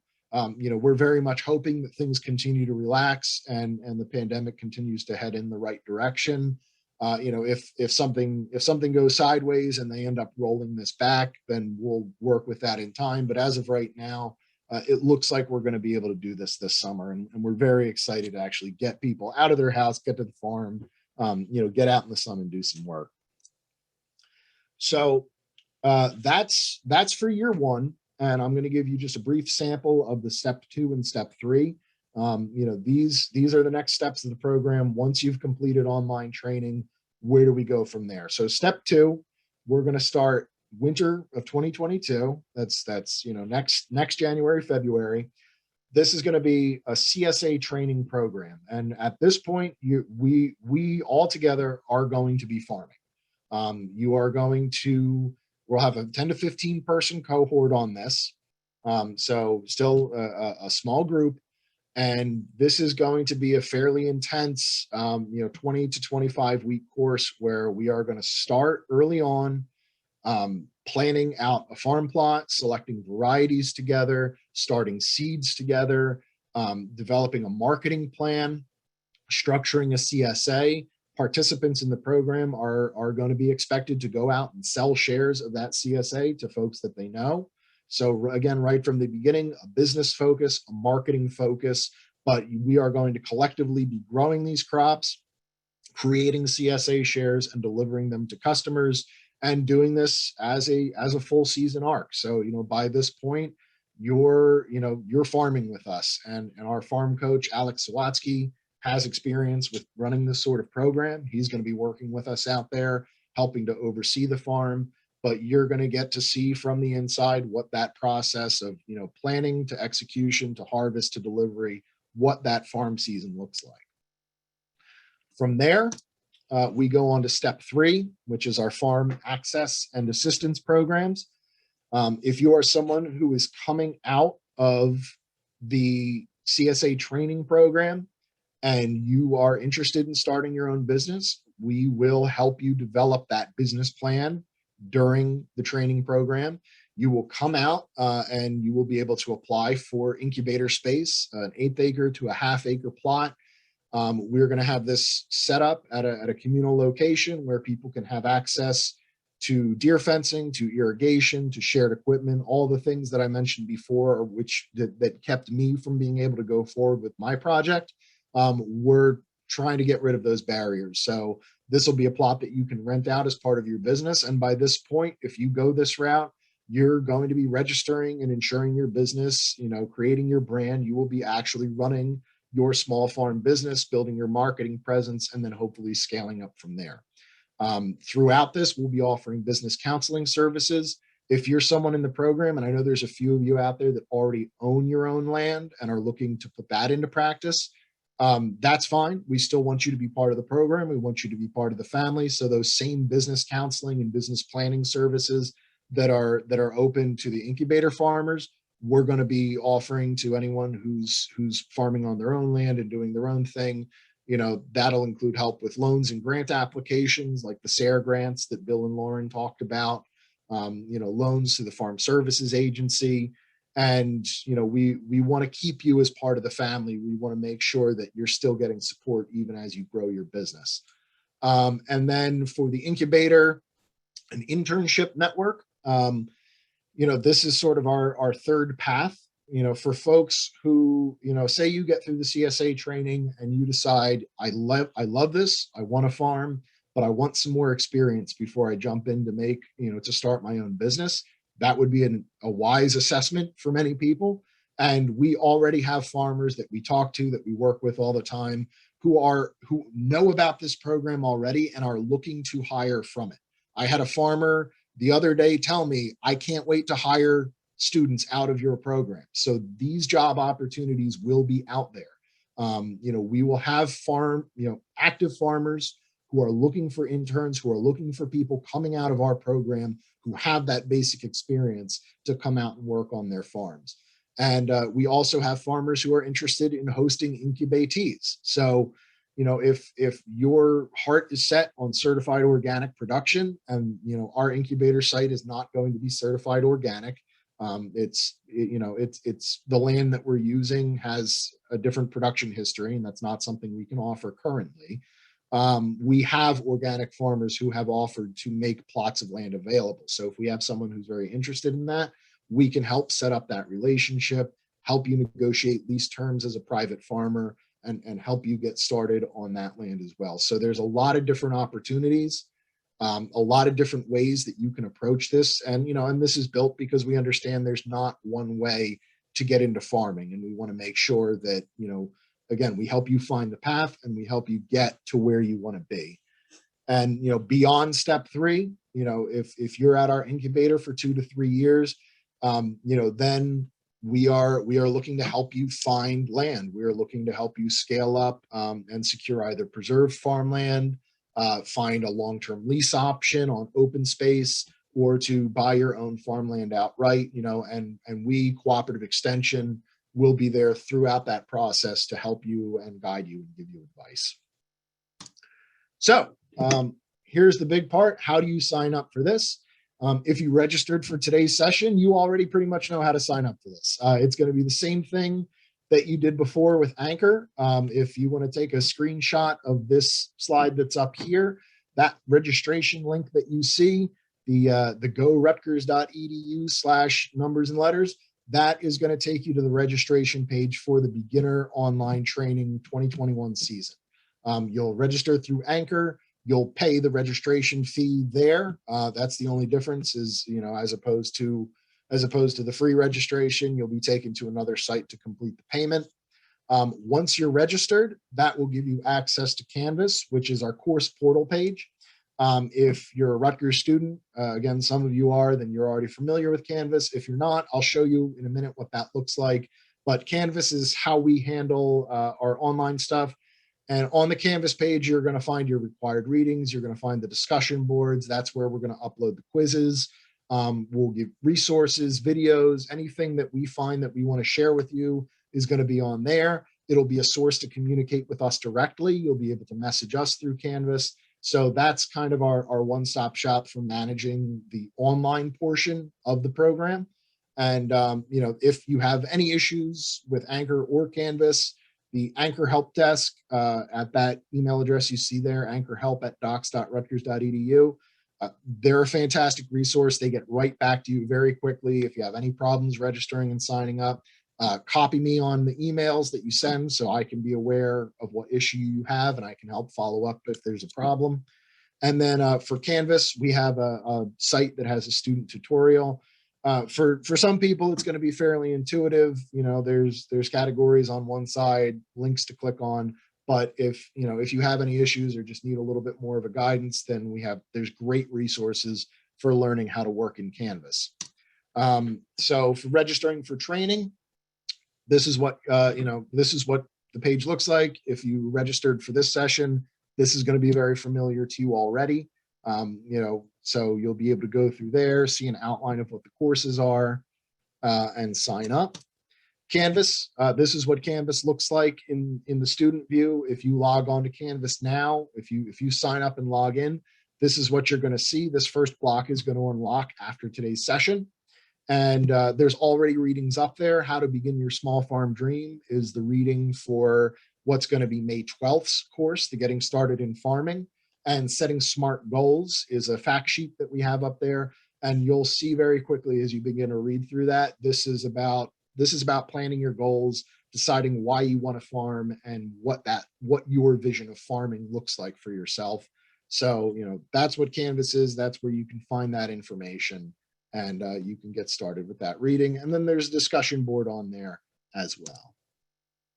So here's my contact information. I believe most of you have this already, the beginner farmer at njaes.rutgers.edu.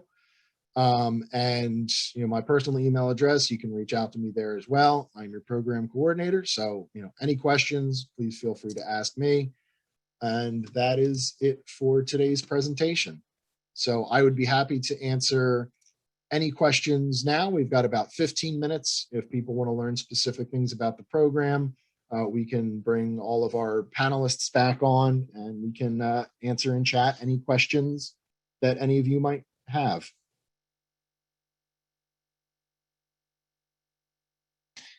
Hey, Brendan, there was a good question in the chat about whether we think the estimated amount of weekly time that would be needed for classwork outside of the lecture hours.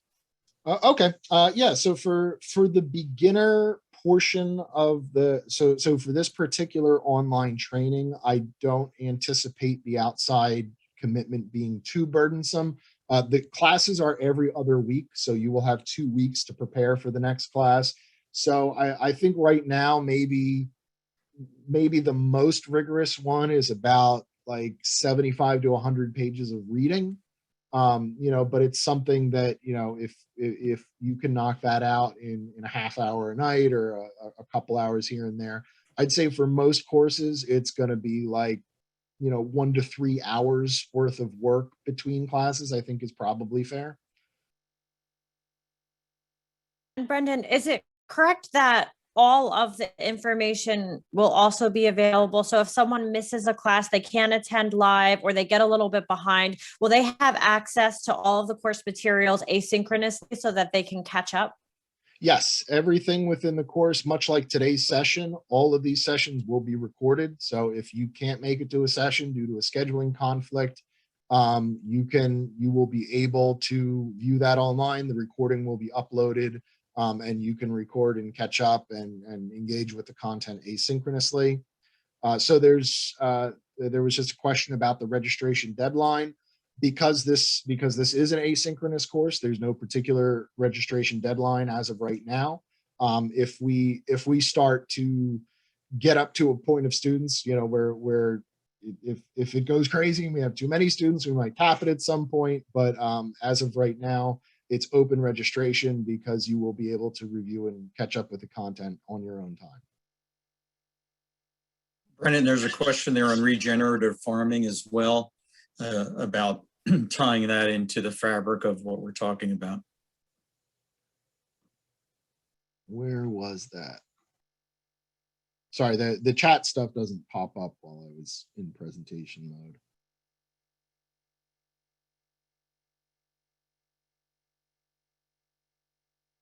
What was the question, Bill? I don't see it. There's a question on regenerative farming, and also able to get early access to some of the future materials and the topics like business planning and grants to help them plan their own business.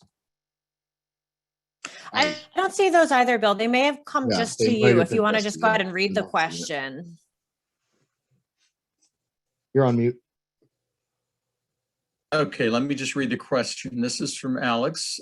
Hi, Brendan. I've been studying farming on my own for the last year as well, volunteering on farms. Let's see. My question is, would I be able to get early access to some of the future material on topics like business planning and grants that I may need now to help my own business? Yeah, so well, I mean, one of the first resources that you saw up there, that Starting a Small Farm Dream, that is very much focused on business planning and goal setting. So that's already one resource. And over the next week, we will be uploading more and more to that section. So yeah, I mean, if there's a resource on grants that you're looking for, we will have like the guide to SARE grants uploaded onto there. So, we can get you those resources for sure. What we And there's- won't be able to provide early are some of the actual lecture recordings because they haven't happened yet. So we're going to be recording them live. So that would be the only thing that there might be a delay. If you see something in the agenda 3 or 6 weeks out, that hasn't happened yet. But in terms of the actual materials, we could, provide most of those. And, if you enroll in the program and you have some specific questions, we can help you link up to some resources that can help you, in the shorter term as well. So you will need to sign up to have access to the materials, and we will have everything available to you once you join the program. You're going to be able to access Canvas, the reading materials, and Brendon will be in touch with you on a regular basis. And if you have any questions or have any problems getting into that information, Brendon will assist you in the whole process. So that's why we have a team of us here to make sure that you're able to access all of the information in a timely manner. But this is going to happen. The program is actually progressing forward from here on. So we'll have the recordings available right after the program ends. Yep. Yeah. So we'll be able to post this recording as soon as Zoom sends me the email that the recording is ready. We will be able to upload this. So hopefully by Monday or Tuesday. And you'll be able to review this presentation at any time. It'll be on the website. There's a question on, will the course go over the basics of small animal farming within New Jersey? Yeah. So, hi, Diane. Yeah. So we will touch on that. It's not going to be a focus early on. Our primary focus is really going to be on the small scale, kind of diversified fruit and vegetable operation. But since incorporating livestock is a very sustainable and reasonable part of that type of operation, we are going to have Hank Bignell on. One of our sessions later on is going to focus on small animal farming. And if we really start to see an interest, like I noticed from that poll we did, there were a lot of folks that were interested in the small animal dairy and egg kind of section. We're responsive. If we see that interest, we're going to make sure that we're taking you guys out to see a farm that incorporates that has a flock of laying hens or has goats for dairy or, whatever those focuses are. And that's what's kind of nice. It's in a way joining us, you're building the program along with us because we can help respond to what you're looking to learn and what your goals are focused on.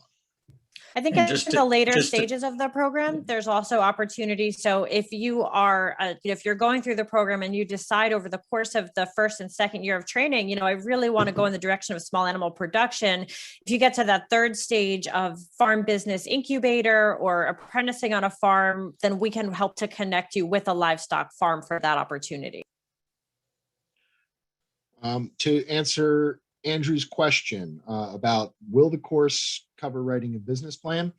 So for this online training, the basics training, we are going to very early on introduce the concept of the farm business plan and the importance of farm business planning.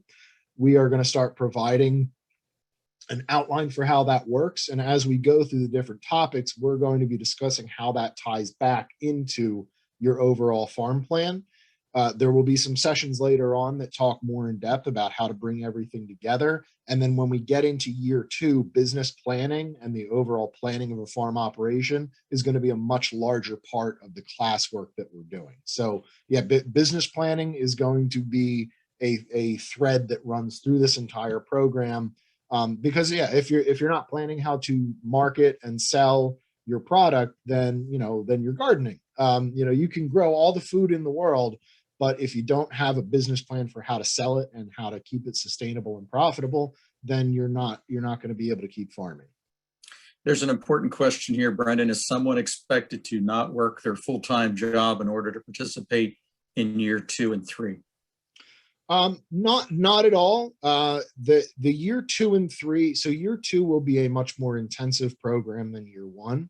I will say, farming is a lot of work, and year 2 will likely involve a 2-day commitment. I would expect you're going to have one day that will be focused on classwork and classes, and some of that will be online. And you will likely have a weekend day that will be focused on actually going out to the farm plot and working on your particular section of the farm. And that might only be a couple 100-foot row or something like that, but you're going to be responsible for producing that crop. And that might involve you coming a few days a week, even if it's just for an hour or two, to check up and maintain your plot. So if that's something that would conflict, if that's something that you can work around, yes, but do understand that, as we get into that hands-on CSA training, it's going to be a more intensive schedule that will require more of a time commitment. Also, I just wanted to share that we have some amazing farmers that are part of this program that are going to share some of the software and programs that they use for their business management. And they will be available for questions, and our conduit will be Brendon Pearsall. But we have a lot of people that have won awards for their agricultural production methods and for their sustainability. So our focus is sustainability of you being able to get into this, to be able to do it well, and to avoid some of the pitfalls that sometimes people fall into when they start farming. So having this large cadre of experts available to you really helps you to be able to get started, to be able to find funding, to develop a business plan over time, to utilize resources that we have at the university and from our expert farmers that we have. It's the first time we've had something like this as comprehensive of a program. So we have a lot of people getting ready to provide information to you, getting fact sheets together, getting information to help you along the way. And it specifically targets farming in New Jersey, in the tri-state area. What are some of the challenges we face? How do we overcome those challenges? What are the marketing opportunities? Lauren's going to get into a lot of interesting marketing opportunities later on in this program, but you're going to get a lot out of these 14 lectures. And on the farm field visits, I think are going to be pretty amazing, because you're going to get a breadth of knowledge from some real experts out there, how they got started, how they overcame their challenges. And now they're going to share a lot of good information with everybody. So we're really kind of excited about this program and having all of you a part of it for our first launch of the program. So welcome aboard, everybody. Thank you. And I will say, what we're talking about today is specifically for the year 1. This answers Ed's question just now. The $200 is for the year 1. Year 2 and 3 will have their own associated costs. Like I said, the year 3, the incubator, you'll be paying a rental fee for those plots, but you'll be getting a plot that's set up with infrastructure. The CSA training will additionally have a tuition fee that comes along with it in year 2. But just signing up for year 1, doing this $200 course doesn't commit you to going any further. There's no commitment there. If you only come here and do these 14 courses, participate in the farm tours, you will learn so much more about farming than you know today. You will get an incredible value of knowledge that you can still put to work on your own. The CSA training, I understand, is not going to be the path that everyone wants to go, but the goal of us year 1 is to help you find what path is right for you. And this online training course, I think, is going to give you the tools to do that. Estimated range for the year 2 and 3, I can't really commit to anything right now. It's a lot of that's going to be determined as we develop those programs more, unfortunately. I would, it's not going to be thousands. It will not be thousands. I would say 3 figures is the most likely price range. And I think the idea is many of my farmers that have been farming for 20, 30 years, or no matter how long, they always are attending training and workshops and community organized training that we have in extension called Twilight Meetings. This will give you an opportunity to attend very focused meetings with successful people. And even if you grab one or two or ideas out of that session, it's really going to help you in your adventure and journey in farming in the future. So we look forward to spending time with you, and we'll all be learning together with some people, because we have specialists and farmers that are doing some very unique production techniques, and they'll be sharing all of their great ideas with you. I would just like to also add to that quickly, one of the really special things about this program, which Bill and I also experienced in the MOFGA Journey Person program that we did, is that for those of you who enroll and start this journey together, you're going to be a unique cohort of peers who come to this work. You're going to share your own experiences. You're going to learn and literally grow things together, over the course of the program. So you're going to be resources for each other for, maybe 50 years to come, which I think is super cool, thinking about the future of ag in New Jersey, that those of you who come together, starting today, can really bring long-lasting collaborative efforts to agriculture throughout the state going forward.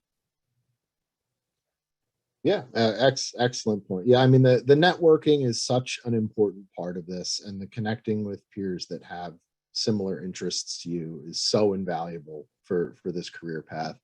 I want to address, Katie's question real quick, and I think it's a great question. She clearly, she's part of the ornamental horticulture program at Mercer. She's worked on a CSA and organic vegetable cut flower farm. She's done master gardeners. So, I'll tell you, Katie, there will be some stuff here that repeats for sure. Whether or not that's worth the $200 value, I think the thing that is different from this program than the experience you've listed there. So I see a lot of hands-on experience, and I see a lot of, technical knowledge-based experience, but I don't know if you've gotten much in the business and marketing end of things. I can't speak to what experience you had. I know from my internship, my internship experience personally was very heavy on the labor of being a farm worker, but very light on the actual business and behind the scenes of running a farm. And I think we're going to have a lot more of a focus on that. So, all of your technical knowledge will certainly help, and you will hear things in the program that you already know, but you'll also get the opportunity to visit farms that you might not have visited otherwise. And you'll get the opportunity to hear from people in our business division, and people with a lot of experience at marketing and using different marketing channels that you might not have gotten just, working as an internship and doing the other programs you have. Though that's a really impressive collection of programs that you've been through. So I mean, kudos to you. That sounds like a lot of fun. And just to add to that, I've been farming my whole life with my family, but whenever I go to meetings, I always learn something new. And I think that sense of community that Lauren was talking about is extremely important, because our community, where we have our family farm, we get together, we share ideas, share equipment, work out problems as a community. And I think joining that family farm community, it's more than just your immediate family. You join a larger cohort of people that are going to be able to provide advice. When you go through a difficult time, they're going to be able to come in and help you out and provide that emotional safety net that we sometimes need when we have bad weather or other problems that occur. And knowing that you're working towards a future, working towards success in the future, there's a lot. What I found in this field of agriculture is that there's a lot of wonderful people, and there's a lot of networking that goes on. And by meeting those people, they provide support to you. So that support network is absolutely huge. So you're joining our support network, and then in turn, everybody that comes in is part of that network, sharing their experiences with one another. So even if you're bringing in some of your experiences and sharing them with others, that's going to add to the value and the depth of this program. All right, so we're at 12:05 actually. If there's any other questions, you can drop them in the chat. If not, then we're going to wrap up here for today. I will I'm around this weekend, so if you're interested in signing up, if you have any issues with the Canvas link or the Anchor link to register, shoot me an email and let me know. I will be available. I plan on getting everybody the recording for this as soon as possible. I'll put my email in the chat real quick. It's beginnerfarmer@njaes.rutgers.edu. The deadline for signing up, Ed, I guess there's no particular deadline since the course can be engaged with asynchronously. We at this point we want as many people as we can to take advantage of this first year of programming. So there's no hard deadline there. Unique wants to know where we pick up plants for the plant sale.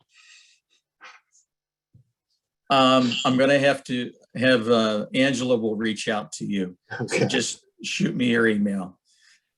Brendon, I didn't see your email pop up in the chat. I don't know if it's Oh, just delayed or if it didn't go to everyone. It had me, it had me direct message to Katie, so I will put that up again. But yeah, There was a question on, will we work with regenerative farmers? Yes, we will. Many of our farmers practice IPM and regenerative agriculture. So we will be talking about that throughout the program.